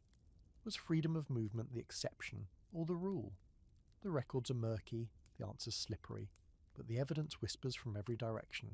Footprints across borders, familiar names in foreign towns, relics found far from origin, and the same kind of woven basket showing up hundreds of miles apart. The modern myth says peasants were static, stuck, closed in. The truth is more complicated, and far more human. Here's one last fringe fact to leave you with. In a 14th century village ledger, a serf named Alaric paid a small fee to his lord, not to be freed entirely, but to be allowed to follow the road where it called. That's how it was written, where it called. No explanation, no destination, just the recognition that sometimes a person needs to go. You step around a puddle, the moonlight catching the water just right, and it feels like a little portal. Maybe it is, maybe every road is, and the thing is, you're not alone. You've never been. Every traveller who's come before you, whether barefoot pilgrim, runaway apprentice, curious farmer, or war-weary spinner, has left something behind. A breath on the wind, a scuff in the earth, a story passed on. Now, as you come over the final hill and see the glow of home in the distance, you know this. The road is part of you. Not just where it goes, but what it means. Freedom, risk, possibility. Even now you feel the tug of other roads, not taken yet, not forgotten, just waiting. Because peasants didn't just walk. They wandered, and when they came back, if they came back, they carried more than dust. They carried stories. So now you're home, feet sore, mind humming, and maybe, just maybe, your view of the medieval world feels a little wider. The fire is low, the night's grown quiet, and the old myth has cracked. Peasants weren't just soil-bound shadows in some gloomy village, doomed to how the same row of turnips forever. They walked, they travelled, they dared to move, not just for kings or crusades, but for love, for fear, for coin, for curiosity. You've seen them on the road to a market, crouched beside a relic cart, arguing over bread prices in a fairground, whispering ghost stories at a tavern. You've walked in their shoes, dusty, patched, sometimes barefoot, but always moving. You've felt the pull of the unknown, the risk of leaving, and the quiet thrill of coming back changed.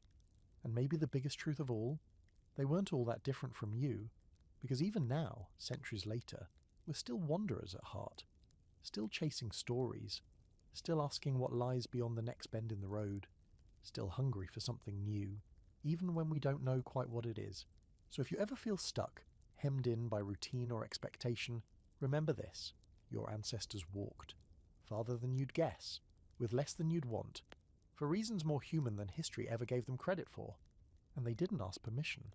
The world is bigger than your doorstep, it always has been. Now, take a slow breath. Feel your shoulders drop. Let your jaw unclench. The journey's done for now. You've walked through centuries tonight, met travellers and saints, rebels and dreamers. You've learned how they dressed, how they ate, what scared them, and what pulled them forward. Let the weight of their stories settle gently across you. Let it soothe you.